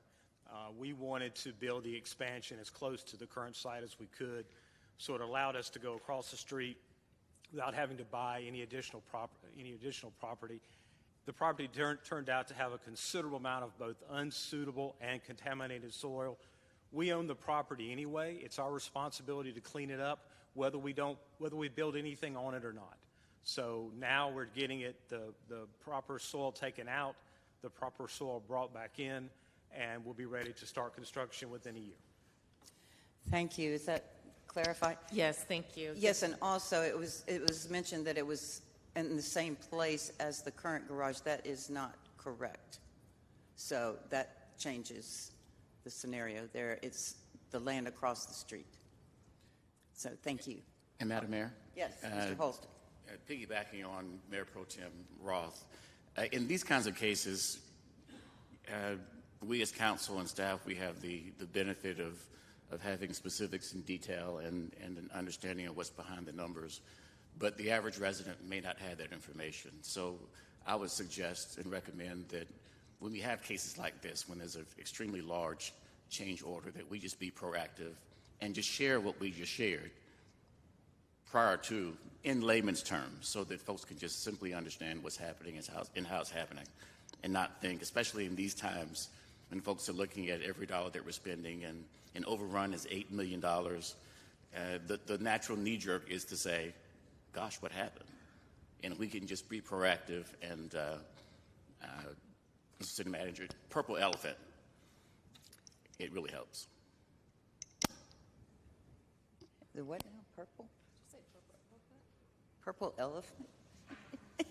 Not sure what that is, but it was all explained in the agenda item, and I know Mr. Hartzman looks at that very, very carefully. So, yes, thank you, Mr. Hartzman.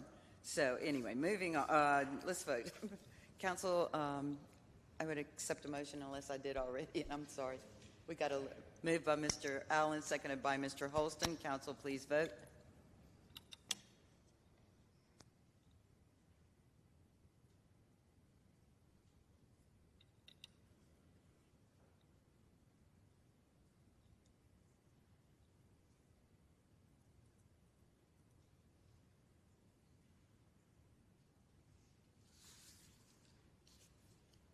And that carries 9-0. Thank you so much.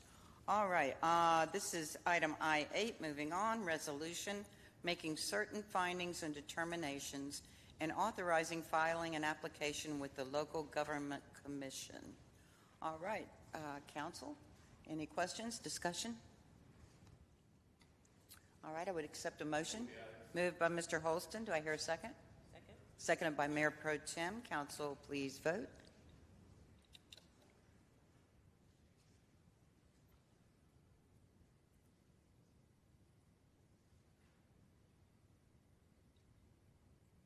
And that carries 9-0. Moving on to item I-9, and we do have a speaker on that one. This is item I-9, resolution approving bid in the amount of $3,998,600 and authorizing execution of contract 2025-0540 with Lomax Construction Incorporated for the First Horizon Coliseum Arena restroom renovations project. Mr. Hartzman.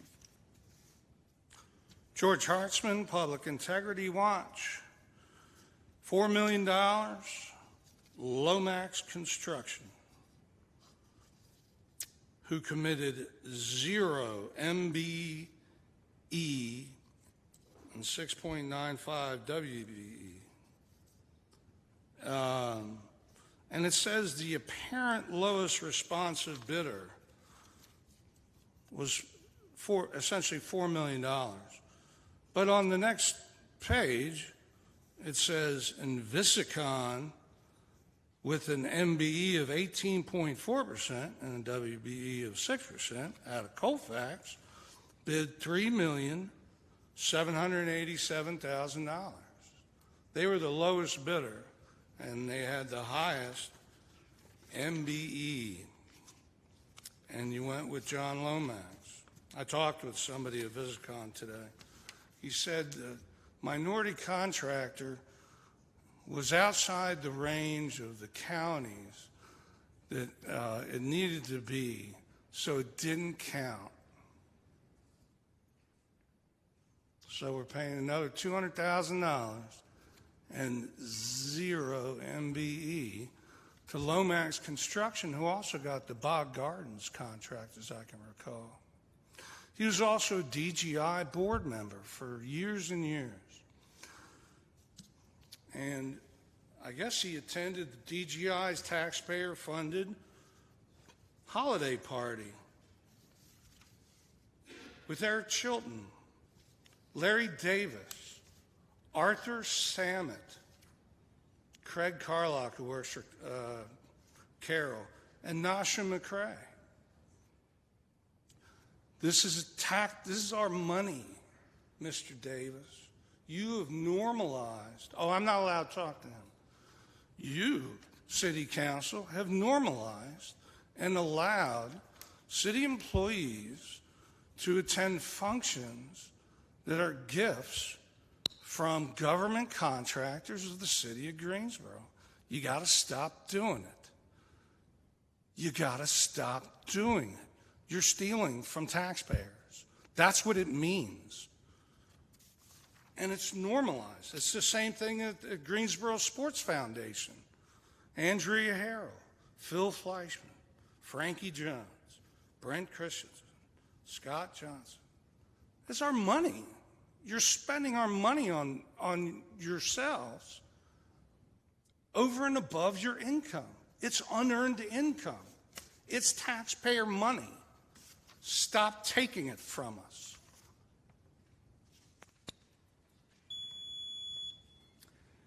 Thank you, Mr. Hartzman. Any questions, discussion from council?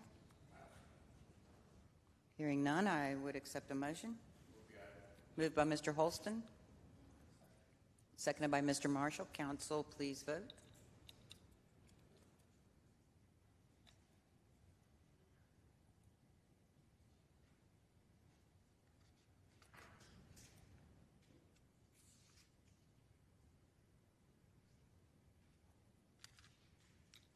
And that carries 9-0. Moving on to item I-10, resolution approving amendment number 4 for contract 2023-006A in the amount of $301,204.02 with Samet Corporation for Windsor Chavis NOCO Community Complex, NOCO Park Construction. All right, Mr. Hartzman, are you on that one as well? George Hartzman, Public Integrity Watch. This is a change order for another Samet Corporation construction project where they were enlisted as a construction manager at risk. Construction manager at risk means here's how much it's going to cost, and if anything goes wrong, I eat it. But that's not what's happening here. So it looks like some of the design work was wrong, and that's on Samet. It shouldn't be on Greensboro's taxpayers.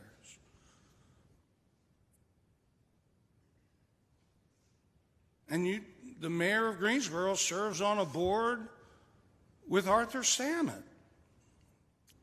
I know you're going to vote for it, so why bother asking you to recuse yourself?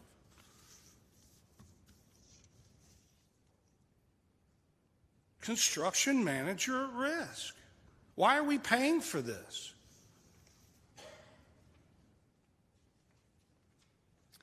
All right, any questions, discussion from council?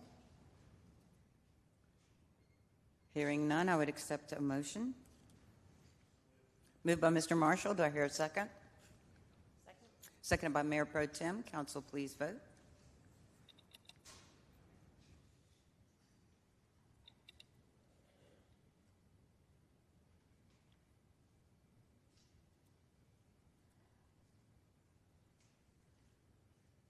And that carries 9-0. Moving on to item I-11, I have several people signed up for this. I do have one in opposition. I have 5 in favor.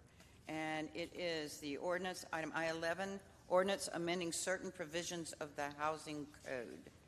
All right. Mr. Brent Ducharme. Yes, ma'am. Mayor and members of council, good evening. Brent Ducharme from the City Attorney's Office. Having helped draft the amendments to the City Housing Code that are in front of y'all this evening, I did want to just highlight a few key points, and I'll certainly be brief in my comments. But just want to dive right into it, tracking with the attachment to the ordinance. So on page 3 of the draft ordinance, the list of conditions that violate the code have been updated, and there's now language that seeks to more squarely address significant areas of mold growth that are within a dwelling. The city's housing code has always focused on addressing the underlying conditions that cause mold, and that's definitely going to remain central to enforcement of the ordinance. But that new language aims to address circumstances where there is a large area of mold growth that exists that simply can't be addressed with cleaning agents. So that is the one substantive condition that has been added to section 1110 of the code. A little bit about process. The minimum housing enforcement process is, of course, largely set in stone as an administrative process, something that's handled in-house at the city. And the procedure section of the ordinance has really just been amended to track with state law a little bit more closely in some spots, and also to be formatted to be a bit of an easier read. But also state law does provide the opportunity for the city to bring matters in front of the courts when there are issues with obtaining compliance, and the proposed amendments include language that reflects that fact, just to emphasize that the extra force of a court order may sometimes be helpful to help gain compliance. Also, I know from working on the item that accounting for repeat violators is a key consideration we've had here. And so we've drafted the updates regarding periodic inspections and the little bit of room that state law leaves for a registration requirement for repeat violators. So there is a registration requirement included in the draft if a rental dwelling were to have a series of more than 4 violations of the code within a 12-month period. Again, that's more than 4 within a 12-month period, or 2 or more violations within a 30-day period. Well, then that dwelling unit needs to be registered with the city. There's not a registration fee included in the updated draft, but that registration requirement is really about making sure that the city has it documented when there's a concerning pattern of violations at a particular property, and that we have good contact information for the owners of the property in those situations. And if a property needs to be registered, but then goes a full 12 months without a violation, we would not ask the owners to keep up the registration information with us at that point. 2 more bullet points I want to highlight. Second to last, proposed language does include an expansion of the existing provision in the city code for emergency cases. This is section 11-41 of the code. And the new language would incorporate a list of imminently dangerous conditions that are pulled directly from the state's landlord-tenant laws. And that's aimed at giving better definition to that existing ordinance, emphasizing conditions where quick compliance is especially crucial, and reinforcing the potential for city-initiated repairs on that. And finally, I want to highlight the increased civil penalties that are listed on pages 18 and 19 of the proposed ordinance. That's an amendment to section 11-42. Again, another point that is going to be responsive to some of the concerns raised about repeat violators, right? So for a number of years, the civil penalties within the housing code have been set at $200 with a $10 daily penalty to follow. The ordinance, as amended, would increase those penalties. What was once $200 would become $500, so a civil penalty of $500, and the daily penalty being increased from $10 to $100. Additionally, as I mentioned, the repeat violator concern would be addressed through a tiered system, a second tier of civil penalties. So I mentioned $500 with a $100 daily penalty in the event of a violation. Well, if there is a second set of violations that occur at a property within a rolling 12-month period, those amounts would increase. The civil penalty would be $1,000 as opposed to $500. And the daily penalty that would follow would be $250 as opposed to $100. So again, we are looking at a increase in those civil penalties, certainly from what they are, and trying to account with that two-tier process for some of the concerns regarding repeat violations of the ordinance. And folks, again, that's kind of the high points of the ordinance that I did want to highlight for y'all. I promise I'd be brief in my comments, and certainly happy to say more if helpful, but just appreciate y'all letting us work on this. Thank you. Thank you. Are there any questions? No questions? Any discussion? No, we'll hear from the speakers. I just make sure council didn't have any first. All right, Mr. Hartzman is in opposition to this.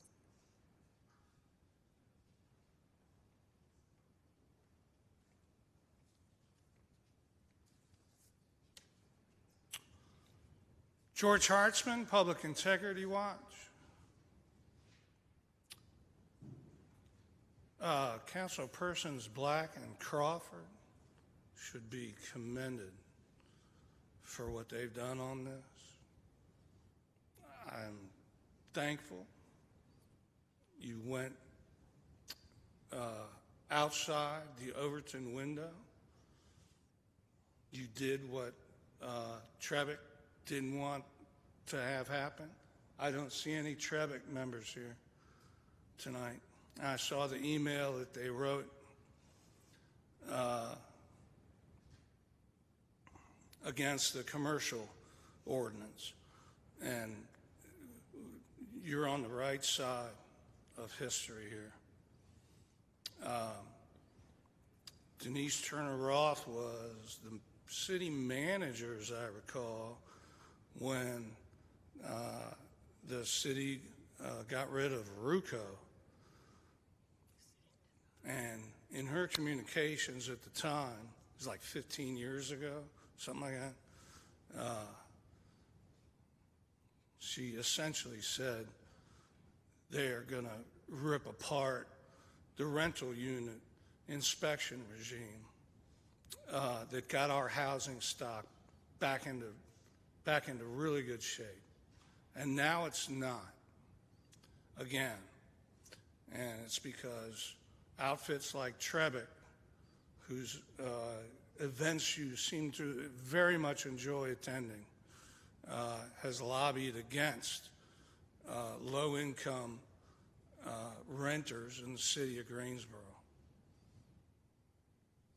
So it's a great ordinance, and now it comes down to enforcement, because we had an ordinance before and it wasn't enforced. And it's, as far as I know, it's not being enforced now, especially on multi-family properties. And that is a function of the Code Enforcement Division, which is directly under City Manager Trey Davis. So you can have all the beautiful code, and it is beautiful, that you can write. But if the city manager decides not to enforce it via the Code Enforcement Division, it doesn't count. It's not done if you don't make them do it. Thank you, Mr. Hartzman. All right, let's see. Let me go to those. You signed up as opposed, but I suppose I hear that you're in favor. Thank you, Mr. Hartzman. All right, I have Beth McGee Huger, followed by Malaya James, followed by Terrell Dungy, followed by Sarah Seguin. I hope I said that correct. Followed by Ben Brock-Smith. You each have 3 minutes if you like.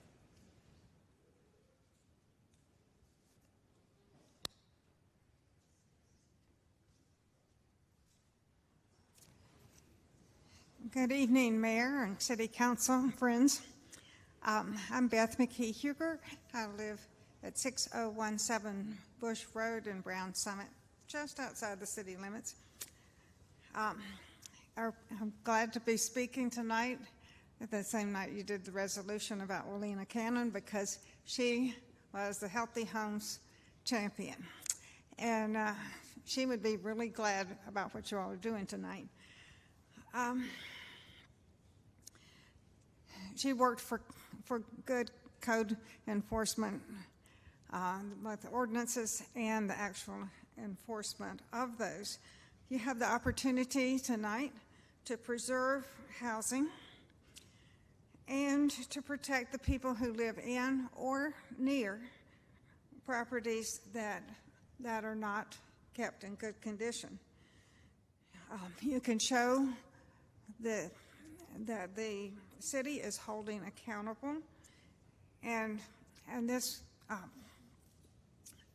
saves everybody money and stress, because Larry Roberts' team won't have to go out to the same properties over and over and over again with owners ignoring what they say. And you can save the owners money, because the sooner that they fix something, the less expensive it's going to be. A little leak becomes an entire roof or floor collapsing. Heck, obviously, this saves the residents the stress of living in dangerous housing. It probably saves the medical care too. And it saves the neighborhood from having property values decline because of blight. So all of that happens because properties, any violations have to be repaired quickly.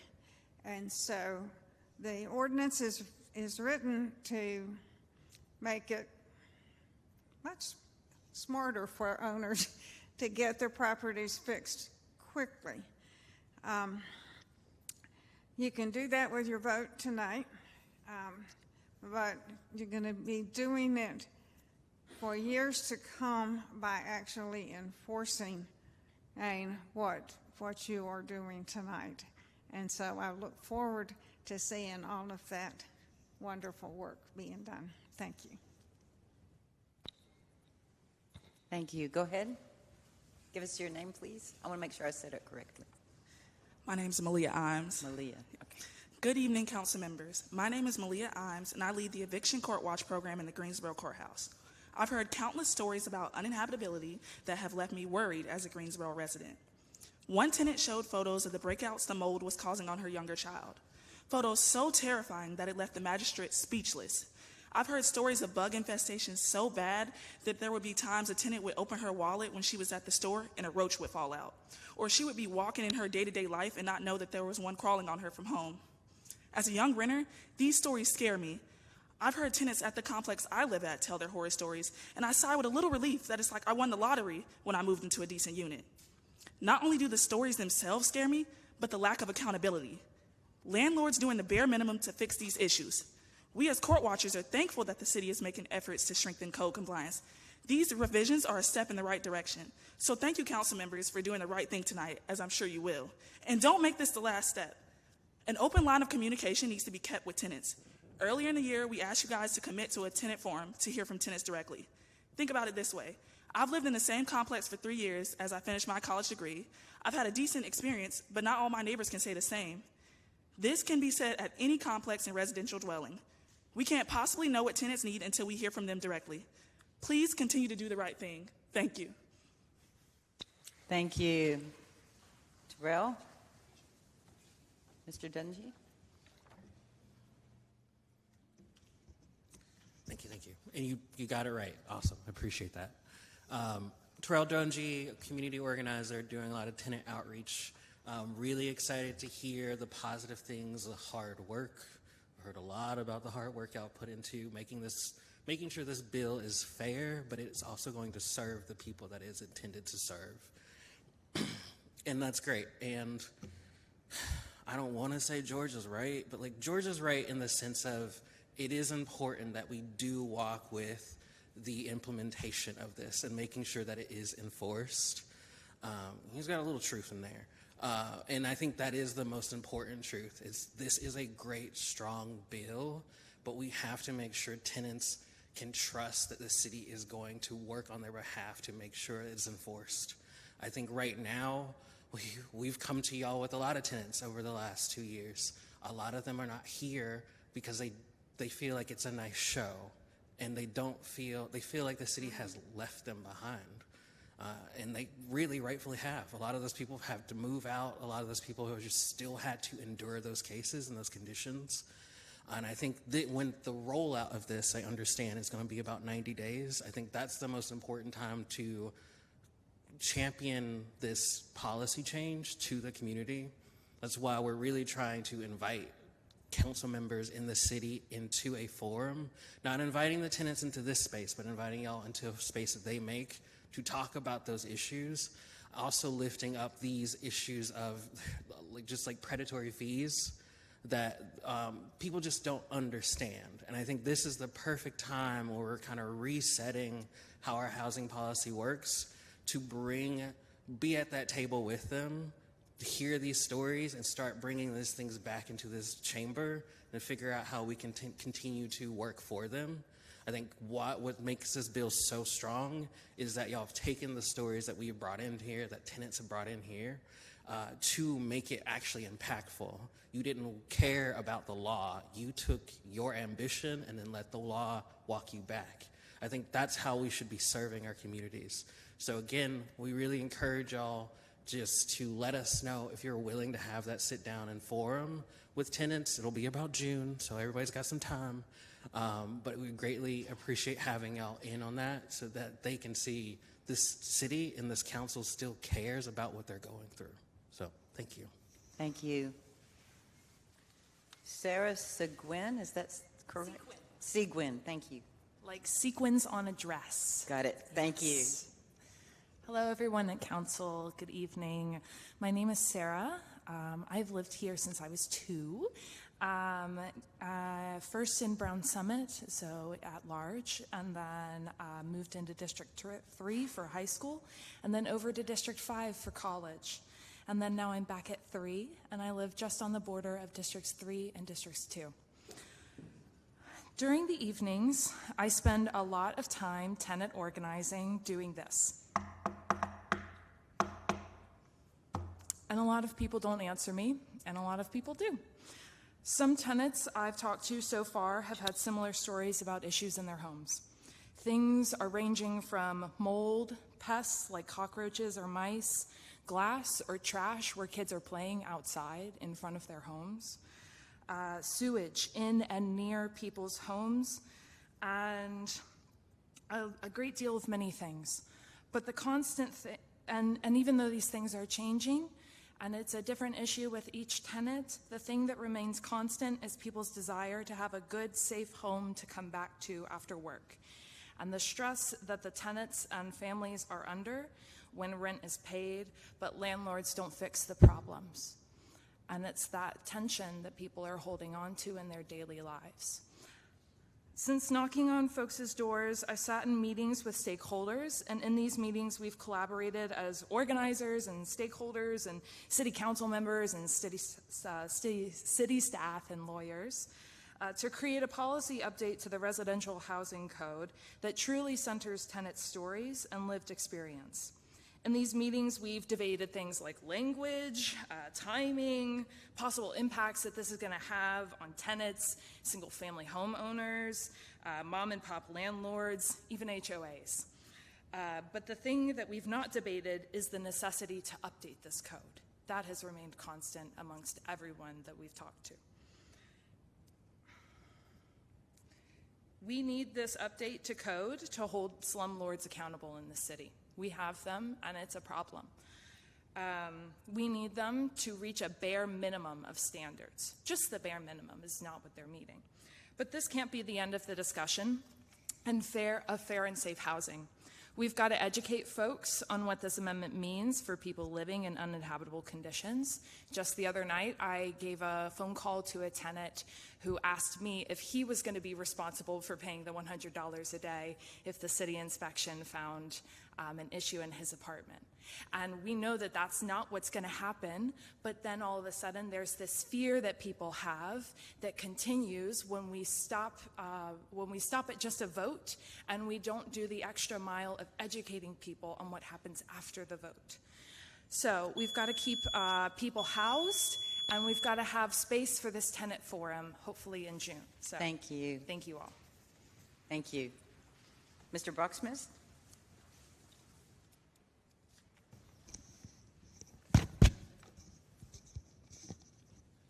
Sorry, it's not made for people my size. Good evening, Madam Mayor, members of council. My name is Benjamin Brockschmidt. I represent the owners, operators, and suppliers who support more than 84,000 units across 12 counties, including 40,000 here in Guilford, primarily in the city of Greensboro. I'm standing today in support of the process that brought us here. There's a lot that goes into housing, and it's an issue that impacts every single one of us. The process that came before us, thanks to council members Crawford, Thurm, Irving, and Black, brought a number of organizations together, and we're very grateful for that opportunity to have those discussions. And on behalf of our members, we're here and committed to continuing to work with you on safe, affordable, and well-maintained housing for residents across the city of Greensboro, with a variety of groups across the city, as our members don't just operate apartment communities here, they also live here. Thank you again for your time and for your assistance in bringing us all together in this process. Thank you. Thank you. And that is my last speaker. Do we have any council comments on this or discussion? Anyone? Ms. Black? Yes, I do have. I have something prepared that I'd like to share. Today we are taking an important step towards strengthening our community by advancing an ordinance focused on improving housing quality across our city. Safe, stable, and well-maintained housing is not a luxury. It's a basic foundation for health, dignity, and opportunity. Too many residents are living in conditions that fall short of what they deserve: homes with unresolved maintenance issues, safety hazards, and outdated infrastructure. This ordinance sets a clear, fair standard to ensure that every resident, regardless of income or neighborhood, has access to housing that is safe, clean, and livable. Improving housing quality is about more than buildings. It directly impacts public health, educational outcomes for children, and overall quality of life. When families feel secure in their homes, communities become stronger, more stable, and more resilient. This measure also supports responsible property owners by creating consistent expectations and accountability across the board. By raising standards citywide, we protect both tenants and landlords while preserving the long-term value of our housing stock. Our goal is simple: to ensure that everyone in our community has a place that they can truly call home, one that is safe, dignified, and worthy of people who live in it. I'm proud to support this ordinance, and I look forward to working together to build a healthier, stronger future for all residents. And I'd just like to say, the collaboration I think that our council members helped to put together, and Councilmember Crawford, that we kind of tag teamed on. I wanted to uplift those folks that really came to the table. John Hardister and Kim Phillips from Trebick, Ben Brockersmith from Piedmont Triad Apartment Association, Mike Barr from the Greensboro Regional Realtors Association, Beth McGee-Huger and Fritz from Interfaith Housing Initiative, Sarah Sequin and Craig Mankoff from the Keep Gate City Housed, our code enforcement team, who is ready to hit the ground running with this. I know that I heard some comments about enforcement, but we have the pure support of our code enforcement team, and they are ready to move on this ordinance. And then our city manager's office, as well as our city attorney's office. We could not have done this work without this collaborative effort, and I hope that our city sees that we work collaboratively. We work with all of our organizations, and you can come up with a beautiful product if you can sit down at the table and have a conversation. So I thank you for your work and appreciate the time that was put into this product, to this ordinance. Thank you. Thank you. Ms. Crawford? So I want to take a moment to recognize what it took to get us here. So this hasn't been easy. This has been work that has spanned quite a number of years. It took real conversations and people coming together, like tenant leaders, community organizers like Guilford for All, Interfaith Housing Initiative and Keep Gate City House, as well as housing advocates like Beth McKee-Huger and many more. And I have to say, and partners, because they came to the table, and that has been at Piedmont Triad Apartment Association, Trebic, and the Greensboro Regional Realtors Association. I really want to thank them for staying at the table and working through very, light tensions, especially joining in on the tour. The folks who actually joined us, we took a tour to look at some of the worst properties, both commercial and residential. And so, this really was amazing to see everyone stay in the conversation. For too long, we've seen code inspectors taking the blame when the truth is our housing code didn't have the tools to hold people accountable. And so these updates, they changed this.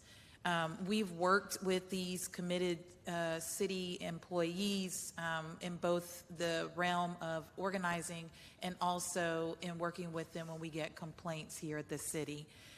As we head into the warmer months, we are already seeing tenants dealing with pests. Heat, you start to see these things pick up, broken air conditioning, and unsafe electrical issues. So that's not just uncomfortable, it's a health and safety issue. I want to thank the tenants who continue to work with us, who open the door, who talk to our code compliance officers, who actually go out to really terrible complexes, knock the doors, and leave information on hundreds of doors. I'm proud that we've moved through these changes and moving them forward. They'll go into effect in 90 days, pending our vote this evening, and we'll be offering education so everyone, from landlords to tenants, will understand what this all means. We're also looking at ways to mitigate issues of code compliance for homeowners. The city does currently have a homeowner repair fund, and we're looking at other ways to support folks who will need help. As we honor the legacy of Willena Cannon and recognize leaders like Sheena Beasley, this is a reminder that safe housing matters. It matters for people who are deeply impacted, and it matters for each and every one of us who live in a community near multifamily housing or housing of our seniors who are struggling to keep up their homes. Housing is about dignity, it's about health, and it's about doing right by our community. And pending this vote this evening, this will be a win for Greensboro, and I'm super proud of what we have done up until now together. Thank you. Anyone else? I have a few Mr. comments. Marshall? I was going to save this for council member comments, but it's more appropriate now. It can be easy to get off task in this job. It can be easy to get distracted, especially with some of the discussions that have been occurring over the recent weeks. But I want to applaud my fellow council members for continuing to do the work, for continuing to advocate for things that actually make the lives of our citizens better every day. That's what we can do tonight with this ordinance. Kudos to Councilwoman Crawford and Blatt for leading this effort and for fostering an atmosphere of collaboration, both with us and with our community partners, tenants, residents as well. We've got a lot of work to do, and I'm looking forward to continuing to do that, and that's what we were elected to do. Great. Anyone else? Mr. Holston? Yes. I also want to say thank you to my fellow council members, especially Crawford and Black, who stood in the precipice of this new ordinance, or this updated ordinance. Why are we here? It was just a little while earlier that we were here talking about our commercial code, and now we're talking about our housing code. And I've said it before, and I'll continue to say it, that the majority of the commercial businesses and the majority of those property owners are doing the right thing. It's in the upper 90s. But it's that other 1%, 2%, 3% that is the weakness in our community. And I heard some of the speakers talk about, code compliance and make sure that we're going to be inspecting for what we expect. Well, that's really the purpose of these ordinance updates. It is so that our code compliance team has the teeth to address and to take out the vagaries, and also to put enough motivation in for those bad actors who are doing the wrong thing to do the right thing. So you've heard about the fees going up. Absolutely. Previously on our commercial code, it was $10 a day as a penalty. That wasn't motivation. These are the motivations that we need so that our city can be stronger. We can't have neighborhoods that are running into bad or mis or disrepair, and the property owner's not taking care of them. When those properties become better properties, and those communities become better and stronger communities and safer and healthier, then we're all stronger and safer and healthier. And I'm just proud that this council, crystal balling, I guess, is going to vote, and we're going to update this ordinance to go with the commercial ordinance. But the residents of our city, the tenants who are living in these properties, are going to be the beneficiaries. Very proud. I'm very happy. Thank you, Madam Mayor. All right, anyone else? Ms. Parker? I'd like to echo my District 3 neighbors, Sarah and George, in full support of this ordinance, and gratitude for the anchoring of the effort by Crawford and Black. Thank you to all who worked on this ordinance, making it possible. I'm really proud to grow like Greensboro with this council, you all. I really appreciate the intentionality that as we develop, and you can see in our agenda, that we're building new, but we're also taking care of our current residents. And I think that that's a value that you're going to see from this council, and we're committed going forward. So I give great thanks for everyone. I appreciate you. Great. Anyone else? Ms. Thurm? Much of the kudos have been said, but I would like to reiterate how much and how helpful it was to have our partners, Mr. Brockschmidt, Mr. Hardister, Kim Phillips, Mike Barr, Sarah, Beth, at the table, along with Mr. Roberts, because he helped as we were looking at properties, as we were going through the code. He helped to explain what kept our inspectors from being successful. And I think that's something that really helped us fine-tune the policy. And I appreciate that you took the time to explain to us when we were kind of thick-headed at times about what exactly wasn't working, because it sounded good, but in reality and in the legal and the implementation was not working. And that was a piece that I think was very beneficial. But I think all these partners coming together set the stage for the success that's to come with this policy. And I'd just like to thank everybody involved. I know one of the speakers earlier talked about Trebeck being opposed to this. They were not opposed to this. They were very supportive. Both Mr. Hardister and Ms. Phillips came to all the meetings. Kim came on the tours. Mr. Brockschmidt came on the tours. Mr. Barr came on the tours. It really made a difference, and I think sets the tone for Greensboro working in partnership with all stakeholders as we move forward with the city. And that's a tone that I'm very excited to participate with and very much appreciate from all those involved. So thank you. All right, anyone else? One last thing, and then I have a comment, and then we can get the motion. But I just wanted to make sure that we threw a lot at you, Brent, and I just wanted to say thank you for hearing us. I know your face is turning red. I know you don't like to take compliments, but it was a lot of work over some months and a lot of ideas that we threw at you, and I really just want to say we really appreciate it. Thank you, Brent. All right, Mayor Pro Tem. Thank you, Mayor. And just to say quickly, a couple of us were having a conversation, and these comments are reminding me of that conversation in which it was commented that you achieve great policy by having multiple voices come to the table. And they may not start or seemingly start in the same place, but ultimately end in the right place, because it's in the place that's representative of our community.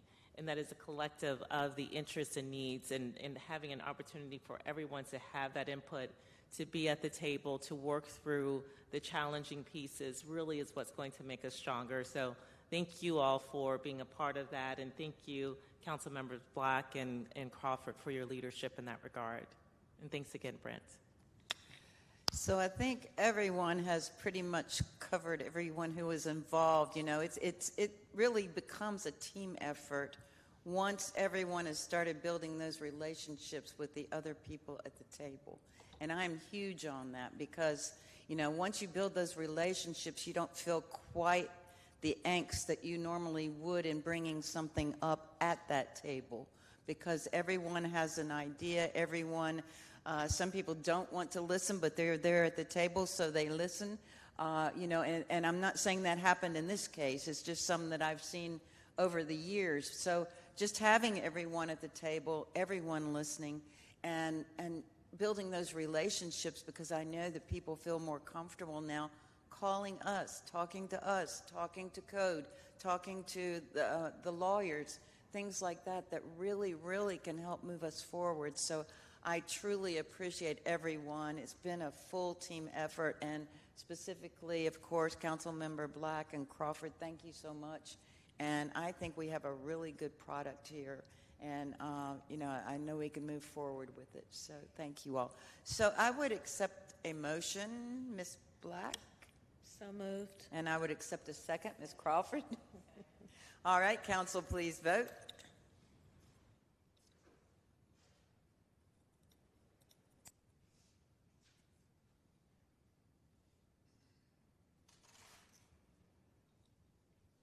And that carries 9-0. That passes unanimously. Thank you. Thank you. All right, so that is the end of our agenda. Oh, we do have I-12 boards and commissions. I'll run down very quickly down the road. Let's see, Ms. Black, do you have anyone? None for me. Mr. Thank you, Allen? Madam Mayor.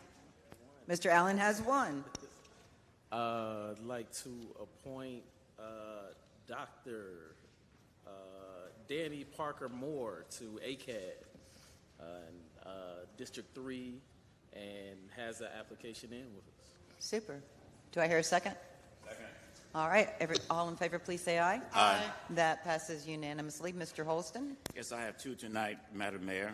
First, for the Library Board of Trustees, District 3, Jennifer Rio. Second? Second. All right. All in favor, please say aye. Aye. Okay, that passes unanimously. You have another one? I do have another one for the Commission on the Status of Women, out of District 3, Shelby Penix. All right. Do I hear a second? Seconded by Ms. Parker. All in favor, please say aye. Aye. All right. That passes unanimously. Anyone else? Ms. Thurm? None for me. Mayor Pro Tem? Ms. Crawford? Yes, I've got Dreama Caldwell for District 2 for the Commission on the Status of Women. Seconded by Ms. Parker. All in favor, please say aye. Aye. All right, that passes unanimously. Mr. Marshall?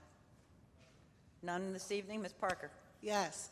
I set a goal, y'all, to have all my boards and commissions finalized by April, and I've met that goal. Thank you all, District 3, for showing out and applying. Keep on applying. If you are not appointed, keep on coming back. There will be vacancies throughout our tenure. But I do have some wonderful folks to appoint. Thank you for your offering of your public service and expertise. On the Commission of the Status of Women, I'd like to appoint District 3 Krista Moorhead. All right, do I hear a second? Seconded by Ms. Thurm. All in favor, please say aye. Thank you. That passes unanimously. Do you have another one? Yes, on the Human Rights Commission, Adriana Galdo Adams. All right, do I hear a second? All right, seconded by Mr. Allen. All in favor, please say aye. Okay, that passes unanimously. Parks and Rec, Tia Rollins. All right, do I hear a second? Seconded by Ms. Thurm. All in favor, please say aye. That passes unanimously. And do you have one more? Yes, the Greensboro Transit Advisory Committee, Robeson Logan. All right, do I hear a second? Seconded by Ms. Black. All in favor, please say aye. Aye. All right, thank you. I think you get the prize for having the most in one evening. That's great. Okay, now we will go to council comments. Ms. Black, I will start with you. I just wanted to say that I did get a message from Ms. Cannon's family and hope that we can at least present the resolution to them at the next council meeting. Great, thank you. Thank you. Do you have any other comments for this evening? No, thank you. All right, Mr. Allen? Just a few brief comments. I was grateful to attend the Strange Fruit Festival this past weekend and had the pleasure of introducing the Nina Sabone tribute. So grateful to all of the folks who put that festival together for us. It was a great space over the weekend, Friday, Saturday, and got together for a mixer on Sunday as well. So really grateful for that space and those artists, DJs, and the organizers that put all of that on, as well as the vendors. Also got the opportunity Sunday to attend play at A&T State University put on by students, the Skeleton Crew, which was a deeply moving play, and all of those students did a fantastic job of putting on performances. The score was incredible, so can't brag on my Aggies enough. We'll continue to support those arts and hopefully be bringing some of those to the community and to some broader venues. So definitely look forward to that. And I think that's it. All right, super. Thank you. Mr. Holston. Yes, I do have several. Back on April 11th, Councilmember Marshall and I attended the Healthy Kids Day down at LeBauer Park, and then we kind of moseyed on over to the Black Maternal Health Fair at Center City Park. Both were fantastic events, well attended, and for very, very good purposes. Healthy kids, healthy life, and obviously with the disparities in Black maternal health, that was a very well attended and appointed with resources event. Also on the 11th, I had the opportunity to attend the Black Sports Writers Hall of Fame at North Carolina A&T. It was their second annual. The Black Sports Writers Hall of Fame is actually housed at Crosby Hall there at A&T. And this year they honored Clifton Brown, Gary Howard, Rob Parker, and Ron Thomas. But it's very nice that we have the beauty of North Carolina A&T here on campus, and that we have a Sports Writers Hall of Fame, getting bigger and better every day. On the 14th, Reading Connections had the groundbreaking ribbon cutting for its Ready for Work closet. It's where clothing is and items are donated, shoes, men's, women's, and for folks who are getting back into the workforce. They have a place to go and get their professional gear so they can be ready for the interview and ready for work. That was at Muir's Chapel United Methodist Church. And the City of Greensboro hosted its Fair Housing Luncheon on the 15th over at the Yvonne Johnson Event Center, as well appointed by Dr. Love Jones and team, and the City of Greensboro. It was a great event. And then just this past Saturday over at A&T again, I had mentioned before the Prostate Health Education Network. That was in conjunction with a health fair there at the campus, and it was a very good event. There were several speakers and seminars going on. There were attendees who were there who had mentioned that they had been to other events regarding prostate health and men's health, and they really didn't get the same kind of information before that they received at A&T. So it was really, really important. And the topic is important to me as last year I lost my brother to prostate cancer. So I would encourage every man, health is wealth. It's never too early. It's never too late. Get information, get resources. This very same prostate health education network is going on an HBCU tour. It was in Johnson C. Smith prior to coming to Greensboro. And this upcoming weekend is going to be at Shaw University. So it's never too late. It's never too far to take care of your health. Thank you, Madam Mayor. Thank you. All right, Mrs. Thurm. Yesterday evening, I attended a civic engagement seminar, workshop, panel discussion, all of the above, that was sponsored by The Thread. And it's the first in what they hope to be a series of public conversations. It was so well done, and it was very interesting. And one of the stats that surprised me was how far down on the list North Carolina is on civic engagement. And everybody in the audience, I think we were ranked 50th, Trey, is that right? In the United States. And I was pleased to say that everybody in the audience commented, not in Greensboro. We are civically engaged in a community. And I was proud of that fact and think that we need to continue to focus on civic engagement at all levels, and that we can set the tone for the state and be an example to the rest of the state on how to move forward and move North Carolina from 50th place on up to the top tier. So just something for us to think about and keep in mind. We take our civic engagement to some extent for granted because that's who we are in Greensboro. Obviously, it's not that way across the state. So something for us to think about, something for us to work towards. I also had the honor of attending the award ceremony for our Metro 911 operators. And talk about impressive. Those operators, to hear the stories of the award winners, people that have saved, there's one gentleman that has saved well over 20 lives via his service on Metro 911. There was a woman there that saved 2 lives in the same month via Metro 911.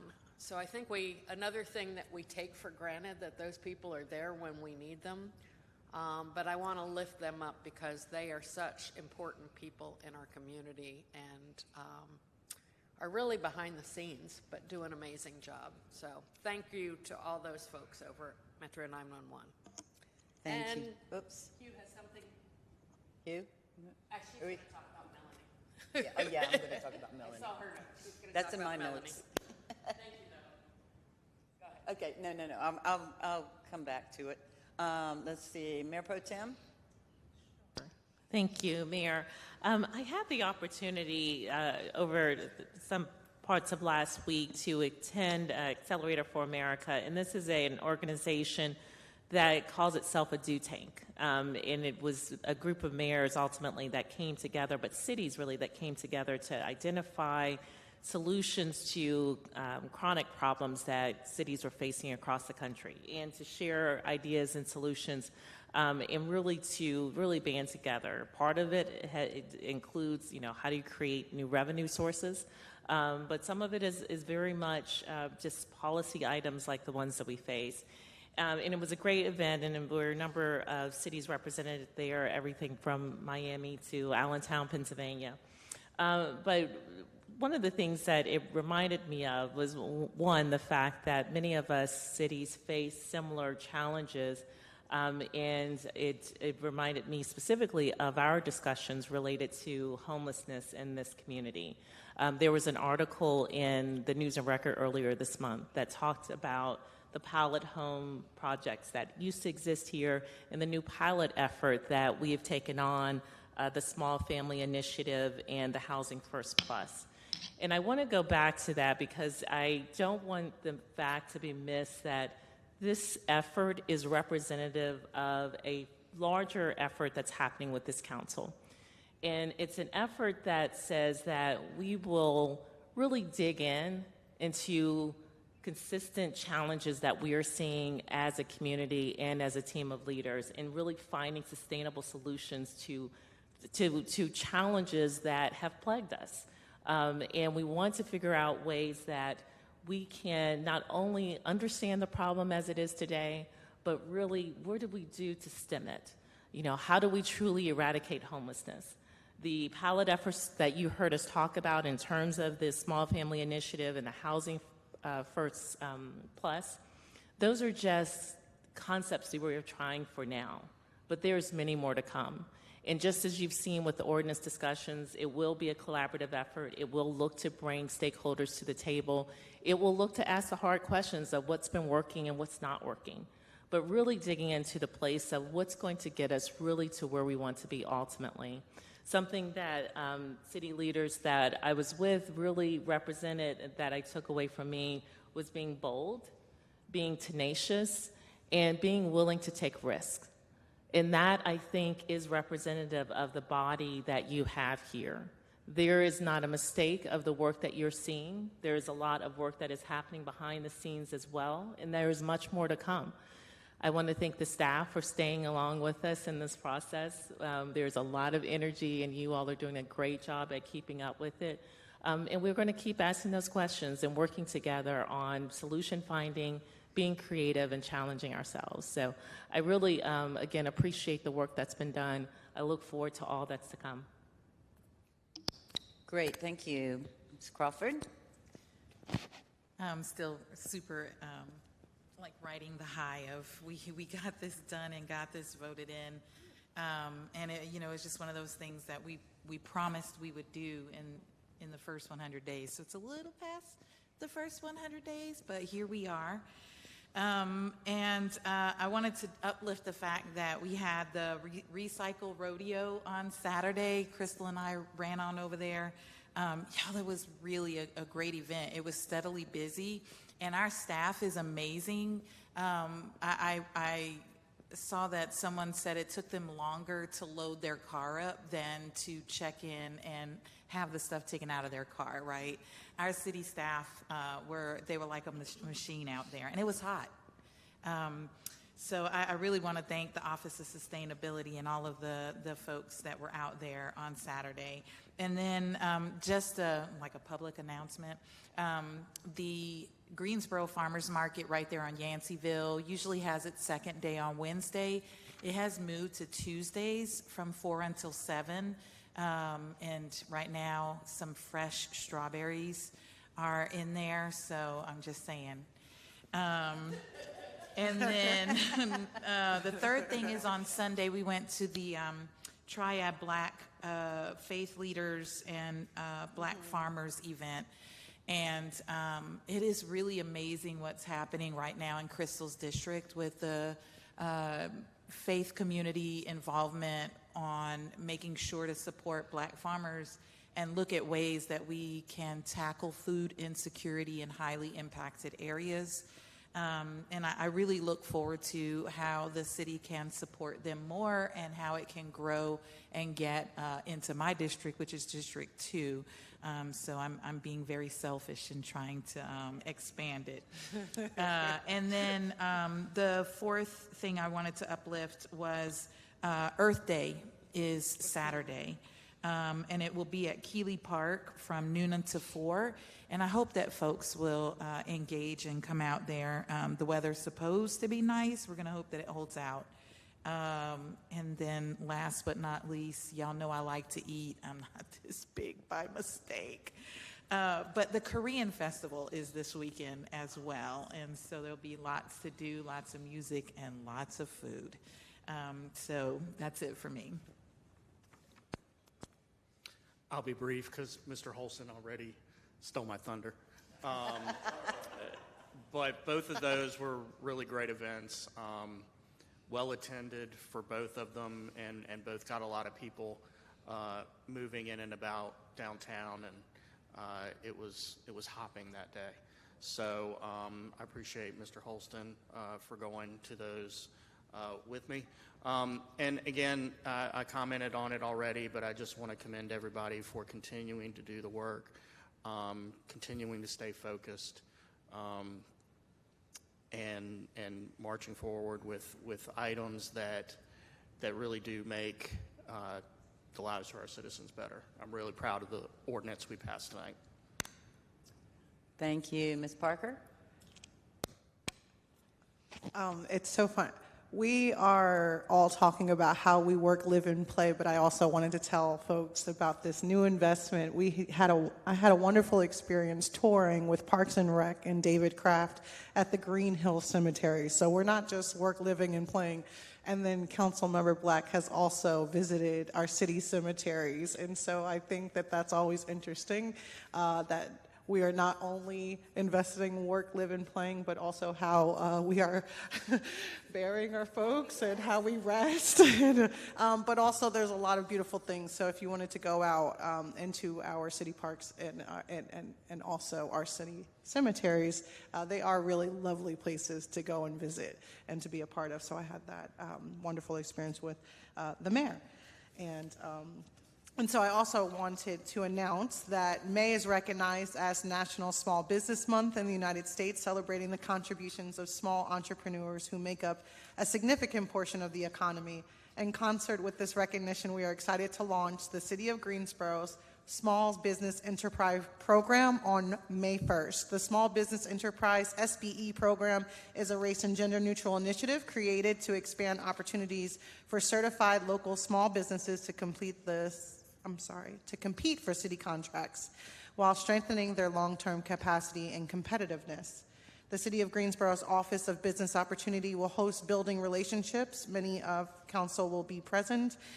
The Small Business Enterprise from 9 a.m. to 10:30 a.m. on Tuesday, May 19th at Yvonne Johnson's Event Center at Barber Park. This will be an opportunity for small businesses to learn about the SBE program and the certification process. Look forward to seeing you all. Great, thank you. And I just have a few. I think several of you went to the Cambodian New Year celebration, the evening one. I went to the festival down close to Liberty, was on Liberty Road, and that was fascinating. I highly encourage, if you can ever go to their New Year celebration, it is amazing. Of course, several of us went to the Guilford Metro 911 Telecommunicator Awards. And tomorrow morning, our own Melanie Neal of GM 911 is receiving reaccreditation for, it's an award of I want to get it right, the Guilford Metro 911 Emergency Medical and Emergency Fire Dispatch Protocols. And GM 911 is only the 37th public safety answering point in the entire world to be commended and applauded for this award. So I think that deserves a round of applause. Melanie has worked so hard for GM 911 and has done an amazing, amazing job. So several of us were at the Black Faith Leaders and Farmers Brunch. I had the opportunity, I was able to speak to the Housing and Health Services Department students at North Carolina A&T State University, and they had a contest and they did posters on things that affect and how things they do affects the city and Health and Human Services, and it was really fascinating. And I was tickled to see on one of the posters was my colleague, Councilmember Crawford's photo in a when she was serving food at, what's the name? At Urban Ministry. Okay, yes, she was serving food, and it was like they were saying like how the council gets involved and things like that. I don't know which poster won, but it was kind of cool to see her picture up there. I also I had the honor of speaking to a 50th year anniversary for Delta Sigma Sigma alumni chapter of Sigma Gamma Rho Sorority Incorporated yesterday. And I want to tell you, these ladies are something else. They do so much in the community. They have blood drives, they have food drives, they do everything like that. So I just wanted to commend them. So that is all I have. And now, Mr. City Manager. Thank you, Mayor and Council. Nothing really tonight other than to remind you we will continue our budget series this Thursday. And our final of the work session series will be next Friday, May 1st. I think we have some adjustments in our council meeting calendar, but we will ensure that we take all feedback and get you all the information we need, or you need, as we approach the budget time. Super. And I think we have one more item after Madam City Attorney. I just want to join in with the City Council and uplift Brent. He has done such a wonderful job, and he is so humble that he will not give himself a pat on the back, even when it's deserved. He sat over there, I don't know if you all noticed when we came in, because he was like, no, City Attorney, you speak. And I'm like, no. You've sitting here and you've done this work. You need to get your flowers where you can smell them. And so I do thank you all, council, for trusting us to come in and lead and guide you and legally advise you on what can and cannot be done, and trusting us to get the work done that you envision. So, Brent, thank you, Brent, for the job that you've done. He's been great. Thank you. And I believe Councilwoman Crawford had someone that we need to move from alternate to a regular voting member on the Minimum Housing Standards Commission. Yes, Mr. Bill Furlow. Yes, so I need a second on that, please. Seconded by Mr. Holston. All in favor, please say aye. Aye. And that concludes our meeting. I would accept the motion to adjourn. Moved by everyone. Thank you all. Thank you all very much.